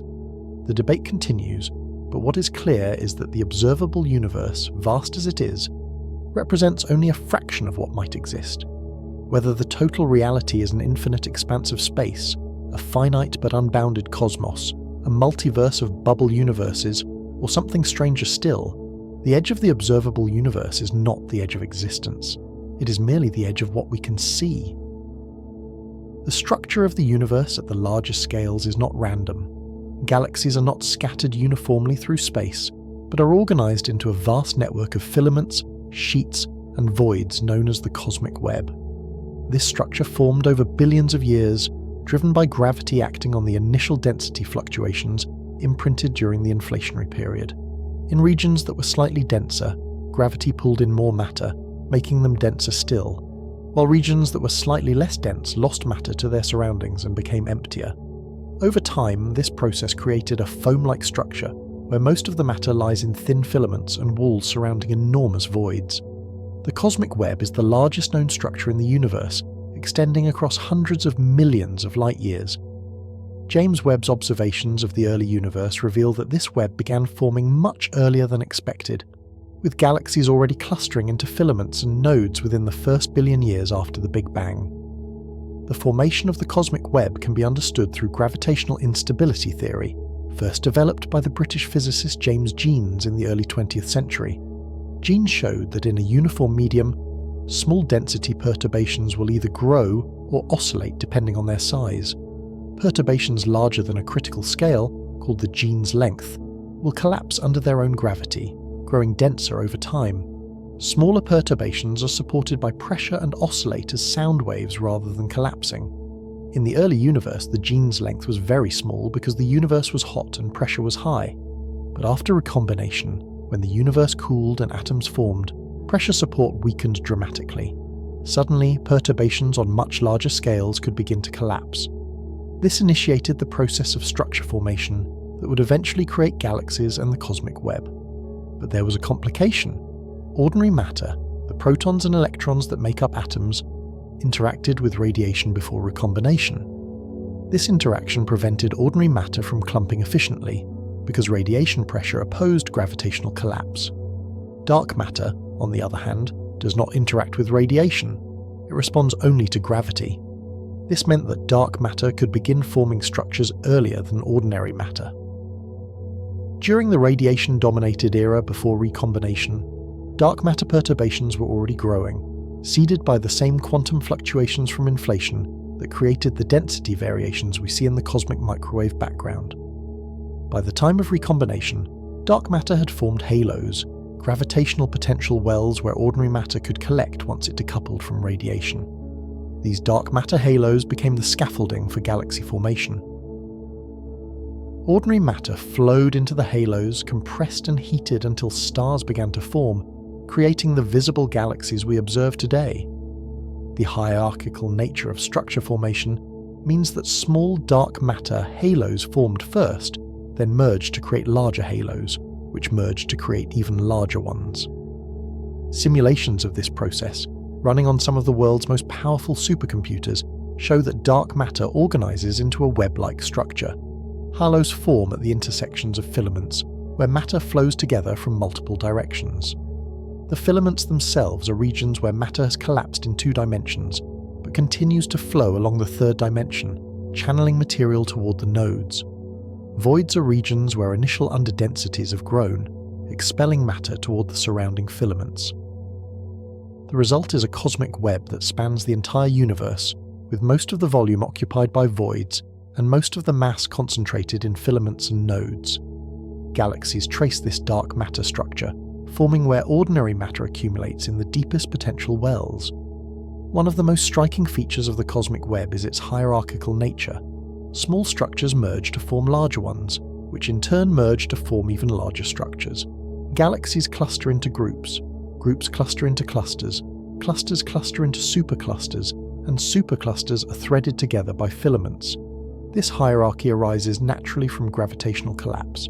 Dense regions attract matter from their surroundings, growing over time, while smaller dense regions within those larger regions collapse first, forming galaxies. The result is a nested structure where galaxies are embedded in groups, groups in clusters, and clusters in superclusters. At the very largest scales, the distribution becomes more uniform as the hierarchy saturates, a point known as the end of greatness, reached at scales of about 300 million light-years. Observations of the cosmic web at high redshift during the early universe show that this structure was already emerging. James Webb has detected protoclusters, regions where dozens of galaxies are found close together, indicating they are in the process of merging into a massive cluster. These protoclusters exist at redshifts above 7, less than 800 million years after the Big Bang. The discovery suggests that the densest regions of the early universe were already collapsing into large structures, laying the groundwork for the galaxy clusters we see in the modern cosmos. The galaxies within these protoclusters are often dusty and actively forming stars, consistent with the idea that galaxy formation was more vigorous in dense environments where gas was plentiful. Gravitational lensing plays a crucial role in studying the cosmic web at the edge of the universe. Massive objects like galaxy clusters bend the path of light passing near them, acting as natural telescopes that magnify and brighten background objects. James Webb has used this effect to study galaxies that would otherwise be too faint to detect. The telescope observes massive foreground clusters, which lends the light from galaxies billions of light-years behind them, creating multiple distorted images of the background galaxies. By analysing these lensed images, astronomers can determine the mass distribution in the foreground cluster and measure the properties of the background galaxies, including their distance, size, and star formation rate. Gravitational lensing has allowed James Webb to detect some of the faintest and most distant galaxies ever seen, including ancient star clusters within galaxies existing just 460 million years after the Big Bang. These star clusters are themselves remarkable. In the modern universe, globular clusters are ancient, dense collections of stars that orbit galaxies. They formed early in the universe's history and have remained largely unchanged since, making them fossils of the first epoch of star formation. James Webb has detected protoglobular clusters in galaxies at redshift greater than 10, seeing them as they were in the process of forming. These clusters contain millions of stars packed into regions just a few light-years across, and they are extraordinarily bright in ultraviolet light, which has been redshifted into the infrared. The existence of these clusters so early in cosmic history indicates that star formation in the first galaxies was not smooth and diffuse, but clumpy and concentrated, producing dense stellar systems that would survive for billions of years as globular clusters.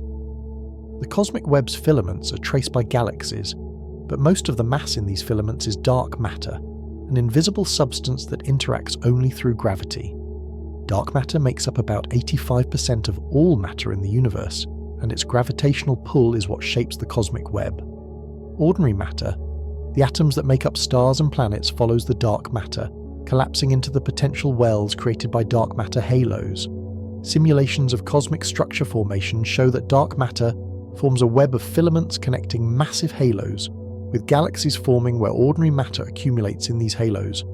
Observations confirm this picture, revealing that galaxies are indeed concentrated in filaments and at the intersections of filaments, with vast voids in between.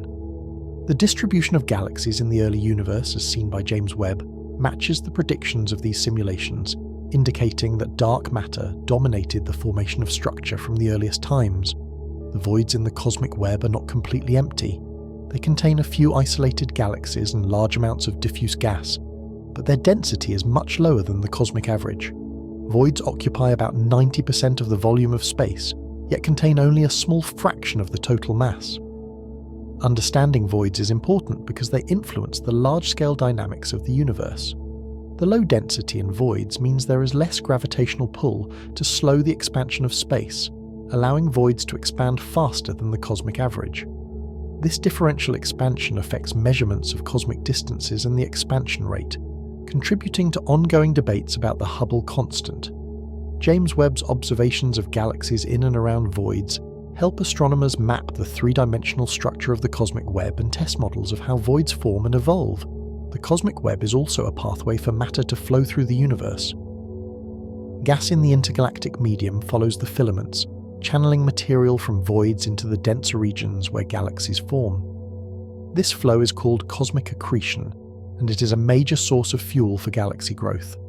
Galaxies at the intersections of filaments receive a steady stream of gas from multiple directions, sustaining high rates of star formation. James Webb has observed this process in action, detecting streams of gas flowing into galaxies at high redshift and measuring the rate at which they are accreting material. These observations confirm that the cosmic web is not just a static structure, but a dynamic system where matter continuously flows from less dense regions to denser ones, building galaxies over cosmic time. The James Webb Space Telescope represents the pinnacle of current technology, but it is not the end of our journey to observe the edge of everything. Even as Webb continues to revolutionize our understanding of the early universe, astronomers and engineers are planning the next generation of observatories that will push even farther, see even fainter objects, and answer questions we have only begun to ask. These future missions will build on Webb's discoveries, using new technologies and novel approaches to probe cosmic epochs that remain tantalizingly out of reach. The next few decades promise to be an extraordinary era in astronomy, when multiple powerful instruments working together will map the universe from the first stars to the present day with unprecedented detail. One of the most ambitious projects currently under development is the Nancy Grace Roman Space Telescope.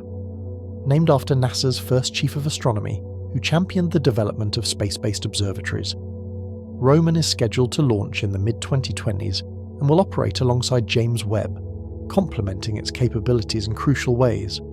While Webb excels at studying individual objects in exquisite detail, Roman will survey vast areas of the sky quickly, creating panoramic views of the universe that reveal rare and unusual objects. Roman's field of view is 100 times larger than Webb's, allowing it to image an area of sky equivalent to the apparent size of the full moon in a single exposure.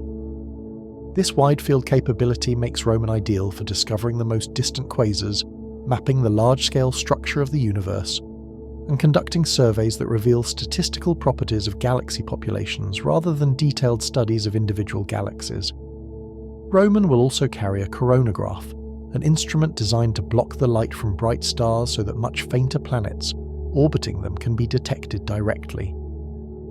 This technology will allow astronomers to image exoplanets and study their atmospheres, searching for signs of habitability or even biological activity. The combination of wide-field surveys and direct imaging of exoplanets makes Roman uniquely versatile, capable of addressing questions ranging from the nature of dark energy to the prevalence of Earth-like worlds around nearby stars. The telescope's mirror is the same size as Hubble's, 2.4 meters in diameter, but its instruments are far more advanced, incorporating lessons learned from decades of space-based astronomy. Roman will observe primarily in infrared wavelengths, like Webb, but with a focus on slightly shorter wavelengths that bridge the gap between Webb's deep infrared observations and Hubble's visible light imaging.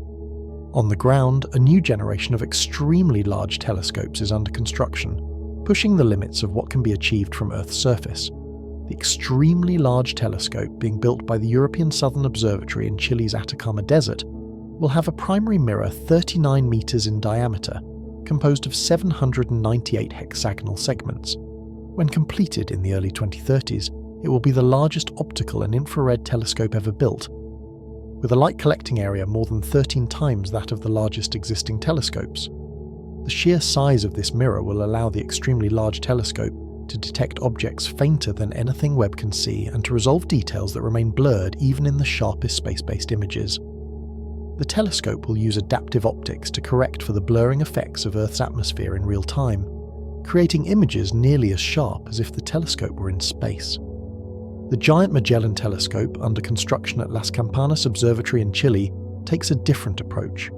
Instead of a single large mirror made of many segments, it uses 7 circular mirrors, each 8.4 meters in diameter, arranged in a flower-like pattern. The combined light collecting area equals that of a single mirror, 24.5 meters across.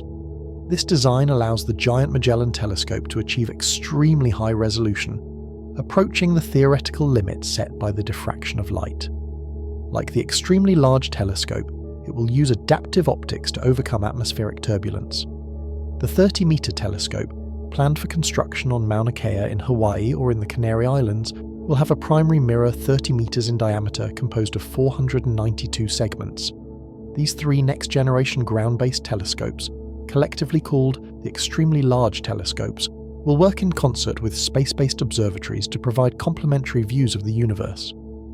What makes these ground-based telescopes competitive with space observatories, despite the challenges of observing through Earth's atmosphere, is the rapid advance in adaptive optics technology.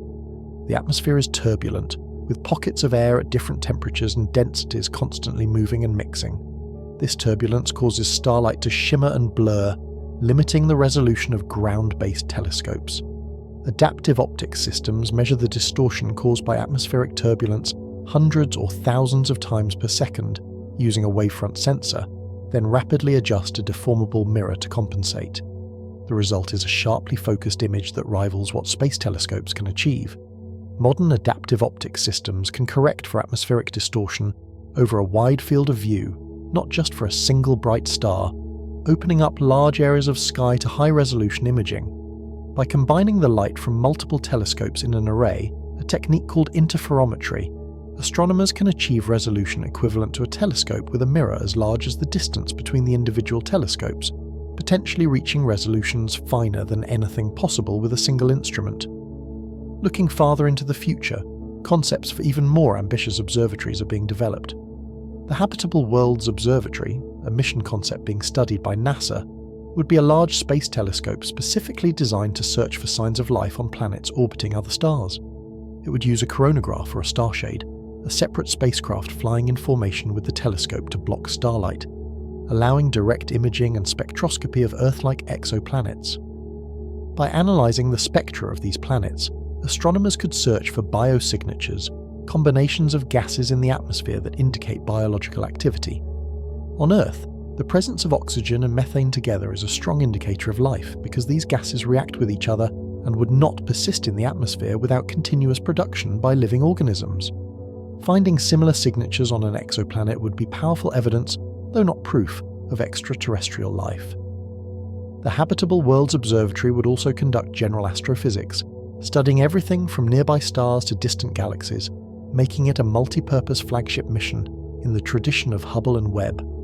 Another visionary concept is the Laser Interferometer Space Antenna, or LISA, a gravitational wave observatory that will detect ripples in space-time caused by the most violent events in the universe. Unlike ground-based gravitational wave detectors like LIGO, which detect high-frequency waves from merging black holes and neutron stars, LISA will observe low-frequency waves from supermassive black hole mergers, extreme mass ratio in spirals where stellar mass objects spiral into supermassive black holes, and possibly from the inflationary period itself. LISA will consist of 3 spacecraft flying in a triangular formation, separated by 2.5 million kilometers. Lasers bouncing between the spacecraft will measure tiny changes in the distances caused by passing gravitational waves. By detecting these waves, LISA will provide a completely new window on the universe, revealing events that produce little or no electromagnetic radiation, and observing cosmic processes that are invisible to traditional telescopes. Perhaps the most speculative but potentially revolutionary concept is a telescope located on the far side of the Moon. The lunar far side is permanently shielded from Earth's radio emissions, making it the quietest radio environment in the inner solar system. A radio telescope built there could observe the universe at wavelengths that are blocked or contaminated by terrestrial interference.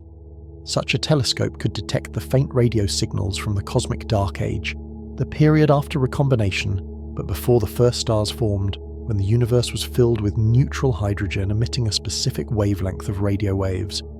Detecting this signal, called the 21 centimeter line redshifted to meter wavelengths, would provide a direct window into an epoch that is otherwise completely inaccessible. revealing how the first structures began to form from the primordial gas.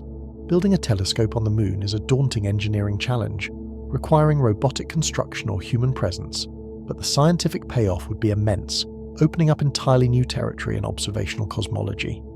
Seeing the edge of the universe requires more than just a large telescope.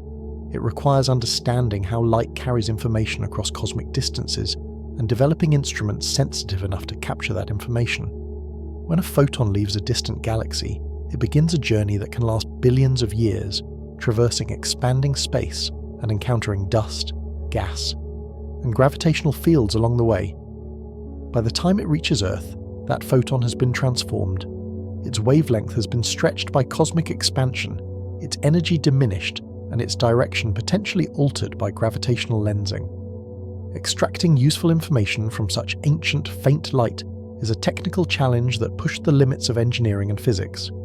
James Webb represents the culmination of decades of innovation in optics, detectors, and data processing, all aimed at capturing the faintest glimmers of the early universe. The fundamental principle behind observing distant objects is redshift, the stretching of light's wavelength due to cosmic expansion. Redshift is quantified by the parameter z, defined as the change in wavelength divided by the original wavelength. A redshift of z equals 1 means the wavelength has doubled. A redshift of 10 means it has increased by a factor of 11. The relationship between redshift and distance is not simple, because the expansion rate of the universe has changed over time. Early in cosmic history, the universe was denser, and gravity slowed the expansion. More recently, dark energy has taken over, accelerating the expansion. Cosmological models account for these changes, allowing astronomers to convert a measured redshift into a distance and a look-back time. When James Webb detects a galaxy at redshift 14, it can calculate that the light has travelled for 13.5 billion years, and the galaxy is currently 46 billion light-years away. But redshift alone does not tell the whole story. To fully characterize a distant galaxy, astronomers need to know its chemical composition, temperature, density, and the velocity of gas moving within it. This information comes from spectroscopy, the technique of breaking light into its component wavelengths and analyzing the resulting spectrum. Every element has a unique spectral fingerprint, a set of wavelengths at which it emits or absorbs light. These wavelengths correspond to specific electron transitions in atoms. For example, when an electron in a hydrogen atom drops from the second energy level to the first, it emits a photon at a wavelength of 121.6 nanometers in the ultraviolet. This is the Lyman alpha line, one of the most important diagnostic tools in observational cosmology. When this line is observed from a distant galaxy, it appears at a much longer wavelength, shifted into the infrared by cosmic expansion. By measuring how much the line has shifted, astronomers determine the galaxy's redshift. By measuring the line's strength and width, they infer the amount of hydrogen in the galaxy and the velocity at which it is moving. Spectroscopy is more technically demanding than simple imaging, because it requires collecting enough photons at each wavelength to measure the spectrum accurately. For very faint, distant galaxies, this can require hours or even days of observation. James Webb's near-infrared spectrograph addresses this challenge by using a technique called multi-object spectroscopy. The instrument can observe dozens of galaxies simultaneously, taking a spectrum of each one. This multiplexing dramatically increases efficiency, allowing the telescope to characterize entire populations of early galaxies in the time it would otherwise take to study just one. The spectrograph uses a microshutter array, a grid of tiny shutters that can be individually opened or closed to select which objects on the sky are observed. By configuring the shutters to match the positions of galaxies in the field of view, the instrument directs their light into the spectrograph while blocking light from empty sky, maximizing the signal-to-noise ratio. Another critical technology is the detector itself.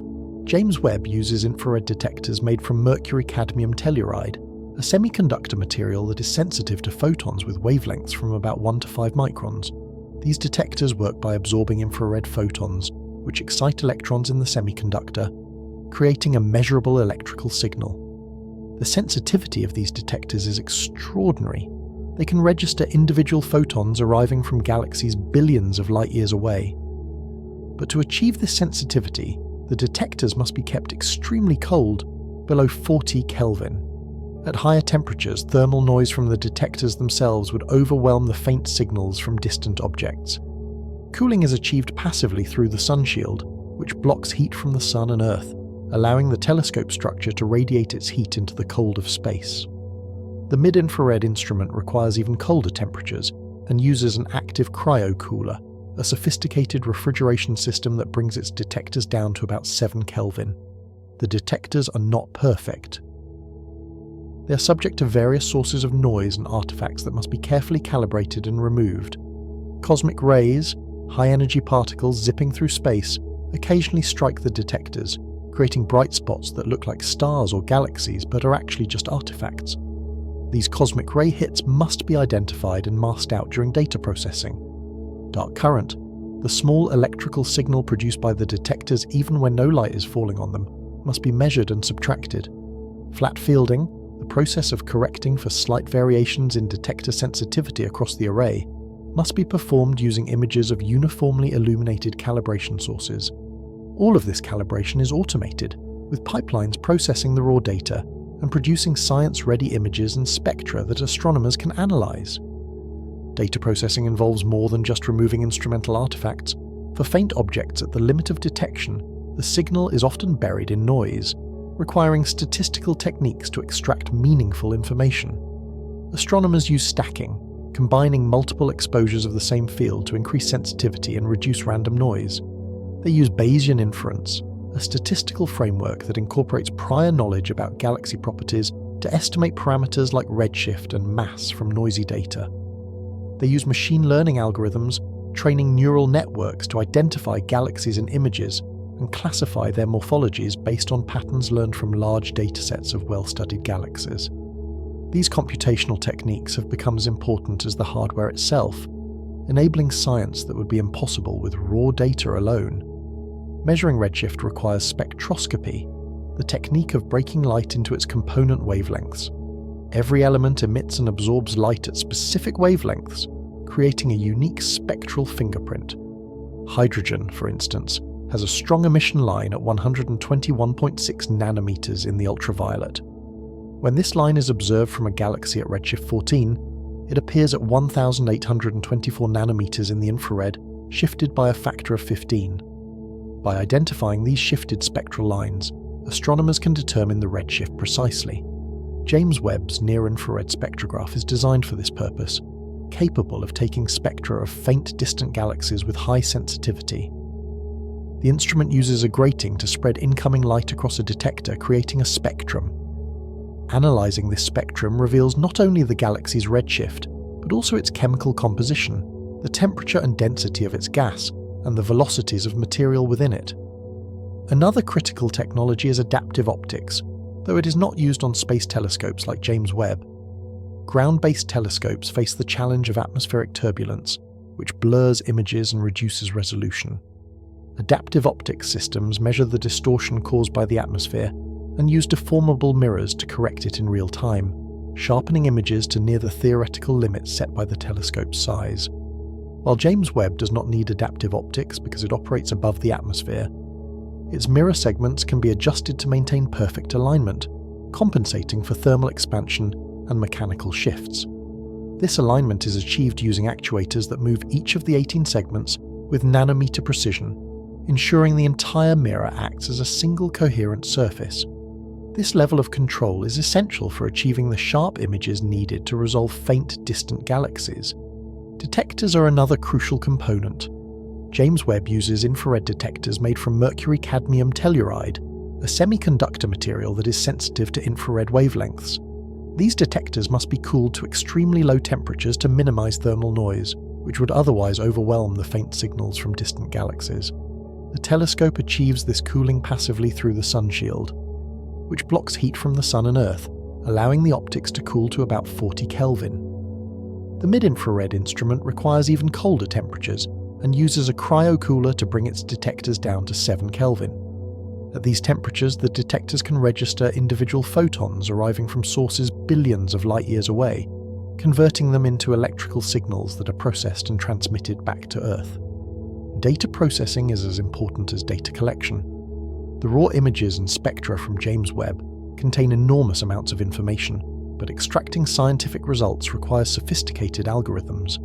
Noise must be removed, cosmic ray hits identified and corrected, and calibration applied to convert detector counts into physical units like brightness and wavelength. For distant galaxies, the signal is often faint, buried in the background noise. Astronomers use statistical techniques to enhance the signal, stacking multiple exposures to increase sensitivity, or using Bayesian methods to estimate galaxy properties from noisy data. Machine learning algorithms are increasingly employed to identify galaxies in images and classify their morphologies, speeding up the analysis of large datasets. The science we see in published papers represents the endpoint of a long processing chain, transforming raw detector outputs into calibrated measurements and physical insights. Looking ahead, future observatories will push these technologies even further. The Nancy Grace Roman Space Telescope, scheduled to launch in the mid-2020s, will have a field of view 100 times larger than James Webb, allowing it to survey large areas of sky quickly and discover rare objects like the most distant quasars and supernovae. Ground-based telescopes like the Extremely Large Telescope and the Giant Magellan Telescope will use adaptive optics and enormous mirrors to achieve resolutions surpassing James Webb in some wavelength ranges, complementing space-based observations with detailed spectroscopy of individual objects. Together, these instruments will map the cosmic web in unprecedented detail, trace the formation of the first galaxies and black holes, and perhaps reveal entirely new phenomena at the edge of the observable universe.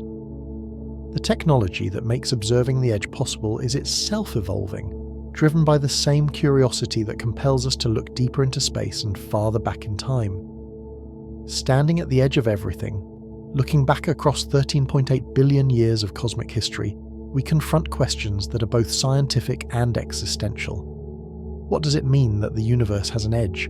Not in space, but in time. What does it say about our place in the cosmos that we can see so far, yet so much remains hidden? The discoveries NASA has made at the boundary of the observable universe reveal a cosmos that is stranger, more dynamic, and more beautiful than previous generations could have imagined. Galaxies forming within the first few 100 million years after the Big Bang, supermassive black holes appearing when the universe was barely old enough for them to exist, the cosmic web already taking shape in the infant cosmos. These findings challenge our theories and force us to rethink how the universe evolved. They also remind us of how much we have yet to learn. The edge of the observable universe is not fixed. It is constantly expanding as light from more distant regions reaches us for the first time. Every second, our cosmic horizon grows by about 300,000 kilometers, the distance light travels in 1 second. But it is also receding in another sense.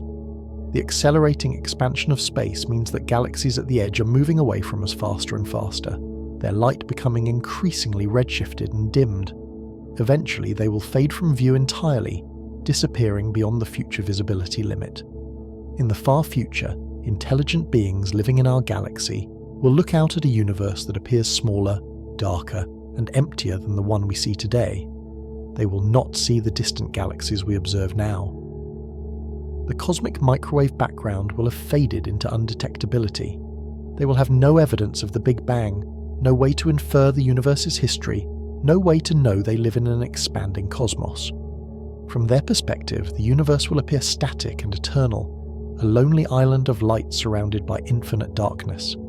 This thought experiment, first proposed by physicist Lawrence Krauss, illustrates how fortunate we are to live in an era when the universe is still revealing its secrets. This cosmic perspective reshapes how we understand our place in reality. For most of human history, we believed Earth was the center of everything. The sun, moon, planets, and stars all seem to revolve around us. Copernicus shattered that illusion, showing that Earth orbits the sun. Then we learned the sun is just one star among hundreds of billions in the Milky Way galaxy. Then we learned the Milky Way is just one galaxy among trillions in the observable universe. Each discovery diminished our cosmic significance, displacing us from the center to the periphery. But perhaps the most humbling realization is this: the observable universe itself, vast beyond comprehension, might be an infinitesimal fraction of the total reality. We occupy not just a random location in space, but a random bubble of space-time carved out by the finite speed of light and the finite age of the cosmos. Everything we can ever see or study is contained within this bubble. The rest exists but remains forever beyond our reach. Yet this limitation does not diminish the wonder of what we can observe. The James Webb Space Telescope has shown us galaxies as they appeared when the universe was in its infancy, star-forming systems lighting up the cosmic dark age for the first time. We have witnessed the birth of the first black holes and traced the chemical enrichment of the cosmos from primordial hydrogen to the complex elements that make planets and life possible. We have mapped the cosmic web, the largest structure in nature, and measured the expansion of space itself. These achievements represent the culmination of centuries of scientific progress, from Galileo's first telescopic observations of Jupiter's moons to Einstein's theories of relativity to the quantum mechanics that explains how stars shine. Every generation has pushed the boundary of knowledge a little farther, and we stand on the shoulders of all who came before us. The question of life elsewhere in this vast cosmos becomes more poignant the more we learn about the universe's scale. If galaxies have been forming for over 13 billion years, if stars have been burning and planets have been orbiting them for most of cosmic history, then the opportunity for life to emerge has existed for an enormously long time. The Milky Way alone contains hundreds of billions of stars, many of them with planets, and James Webb has confirmed that planets form readily around stars throughout the universe. The ingredients for life as we know it, carbon, nitrogen, oxygen, water, are common in the cosmos. The physical and chemical processes that led to life on Earth are not unique to our planet. They should occur wherever conditions are suitable, yet we see no evidence of other intelligences. No radio signals from distant civilizations, no megastructures harvesting the energy of stars, no obvious signs of advanced technology reshaping the cosmos. This silence, the Fermi paradox, grows more mysterious the more we understand about the universe's vastness. Perhaps life is rare, arising only under very specific and unlikely conditions. Perhaps intelligent life is common, but technological civilizations inevitably destroy themselves before they can spread across the stars. Perhaps they exist but are so far away, separated by such immense distances and timescales, that contact is impossible. Or perhaps we are simply not looking in the right way. Our searches for extraterrestrial intelligence have focused on radio signals, but an advanced civilization might communicate using methods we have not imagined. They might encode messages in gravitational waves, in the patterns of cosmic rays, in subtle modifications to the cosmic microwave background itself. We are novices at this, having searched only a tiny fraction of the sky for a brief moment in cosmic time. The universe is vast and ancient. If intelligence exists elsewhere, finding it may require patience and ingenuity beyond what we have yet mustered. What lies beyond the edge remains one of the deepest mysteries in science. We can speculate about an infinite cosmos, a multiverse, or a finite universe with exotic topology, but we cannot observe these possibilities directly. The observable universe defines the limits of empirical science. Beyond that boundary, we enter the realm of theory, philosophy, and imagination, yet this does not diminish the value of studying the edge. Every discovery we make within the observable universe constrains what the larger reality could be. The uniformity of the cosmic microwave background, the flatness of space, the abundance of galaxies in the early universe, all of these observations tell us something about the processes that shape the cosmos, even if we cannot see the full extent of their influence. NASA's exploration of the edge of everything is also a testament to human curiosity and ingenuity. Building instruments like the James Webb Space Telescope required decades of effort, billions of dollars, and the collaboration of thousands of scientists and engineers across the world. The telescope itself is a marvel of technology, a precision machine operating in one of the harshest environments imaginable, yet delivering images and data of stunning clarity. The science it enables, detecting galaxies billions of light years away, measuring the properties of supermassive black holes in the early universe, mapping the cosmic web, represents the frontier of human knowledge. These achievements are not just about understanding the universe, they are about understanding ourselves, our origins, and our place in the vast expanse of space and time. The discoveries at the edge of the observable universe also inspire questions about life and intelligence elsewhere in the cosmos. If galaxies formed so quickly after the Big Bang, if the universe has been filled with stars for over 13 billion years, then life has had ample time to emerge on countless worlds. Where are the other intelligences? Why do we not see evidence of civilizations far older and more advanced than our own? The apparent silence of the cosmos, known as the Fermi paradox, becomes more puzzling the more we learn about the abundance of galaxies and planets. Perhaps life is rare, or perhaps intelligent life inevitably destroys itself before achieving interstellar travel, or perhaps we are simply not looking in the right way, not asking the right questions. The edge of the universe offers no answers to these questions, but it sets the stage for thinking about them. If we are the only intelligence to gaze upon the cosmic horizon, then that gaze is precious beyond measure. If we are one among many, then the universe is richer and more wondrous still. As we continue to push the boundaries of observation, probing deeper into space and farther back in time, we will undoubtedly encounter more surprises. The universe has a history of defying our expectations. Every time we build a better telescope, we discover things we did not predict. James Webb has already shown that galaxies in the early universe are more mature, more numerous, and more complex than models suggested. Future instruments will probe even earlier times, possibly detecting the very first stars and the first black holes. They may reveal new physics, new phenomena, new structures we cannot yet imagine. The edge of everything is not a final destination. It is a moving target, receding as our technology and understanding advance. But it is also a constant reminder of our limitations, of the vast unknowable beyond our horizon, of the infinite depth and mystery of existence. What NASA saw at the edge of everything is a universe in the process of becoming. Galaxies lighting up for the first time, black holes feeding and growing, the cosmic web taking shape from the primordial fog. It is a universe that was not always as it is now, and will not always be as it is today. We are witnesses to a moment in cosmic history, a brief window between the Big Bang and the far future, when the universe was transparent enough to be seen and close enough to be studied. This moment will not last forever, but while it does, we have the privilege and the responsibility to look, to learn, and to wonder. The philosophical implications of standing at the edge of everything are profound. When we look at a galaxy 13 billion light-years away, we are seeing it as it was 13 billion years ago. That galaxy has continued to evolve since then, forming new stars, possibly merging with neighbouring galaxies, changing in ways we cannot observe because the light from those events has not yet reached us. In a very real sense, the galaxy we see no longer exists in the form we observe it. We are looking at a fossil, preserved in light that has been travelling through space for most of the age of the universe.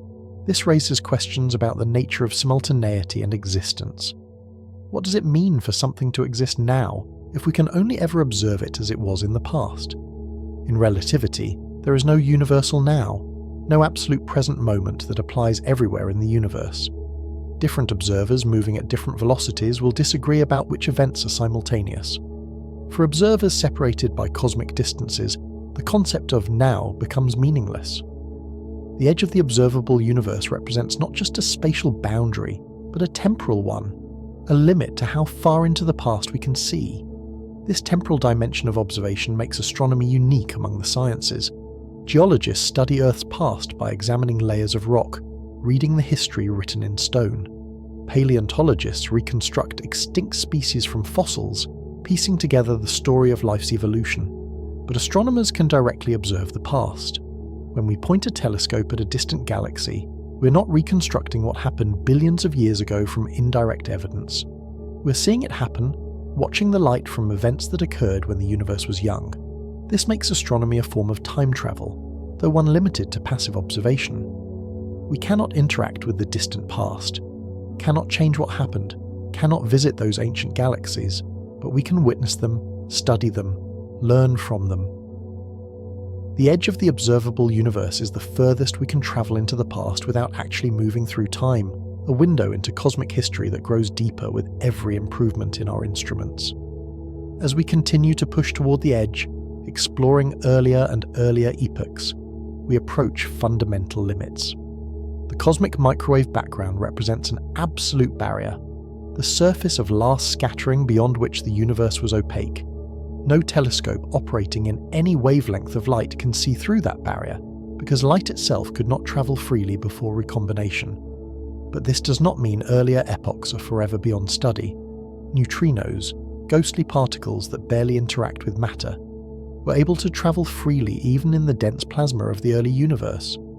If we could detect the cosmic neutrino background, the neutrino equivalent of the cosmic microwave background, we could probe the universe as it was just 1 second after the Big Bang, long before recombination. The technical challenges are immense because neutrinos interact so weakly with matter that detecting them requires enormous, exquisitely sensitive detectors. But the science would be revolutionary, revealing conditions in the universe when it was filled with exotic particles and forces that no longer exist today. Gravitational waves offer another window into the earliest moments. Just as electromagnetic radiation decoupled from matter at recombination, gravitational waves decoupled even earlier, potentially in the first fraction of a second after the Big Bang. A gravitational wave background from the inflationary epoch would carry information about the physics of inflation itself, testing theories that are otherwise almost impossible to probe. Future gravitational wave detectors might detect this background, providing the first direct evidence of what happened in the first instance of cosmic time. These observations would push our understanding to the very edge of the Big Bang itself, approaching the moment when the laws of physics as we understand them break down, and quantum gravity, a theory we do not yet have, becomes necessary. The quest to see the edge of everything is ultimately a quest to understand our origins. Every atom in your body was forged in the heart of a star or in the Big Bang itself. The hydrogen in your water was created in the first few minutes after the Big Bang. The carbon, nitrogen, and oxygen that make up your DNA were synthesized in stars that lived and died billions of years ago. The iron in your blood came from supernova explosions that scattered these elements into space, enriching the gas that would eventually collapse to form the solar system. You are, quite literally, made of star stuff, a collection of atoms that have been on a cosmic journey spanning billions of years. Understanding the edge of the universe is understanding where you came from, tracing your lineage back through time to the very beginning of everything. If you found this journey to the edge of everything as mind-bending as we did, hit that like button and subscribe for more explorations of the cosmos. The universe is vast, strange, and endlessly surprising. The edge is only the beginning.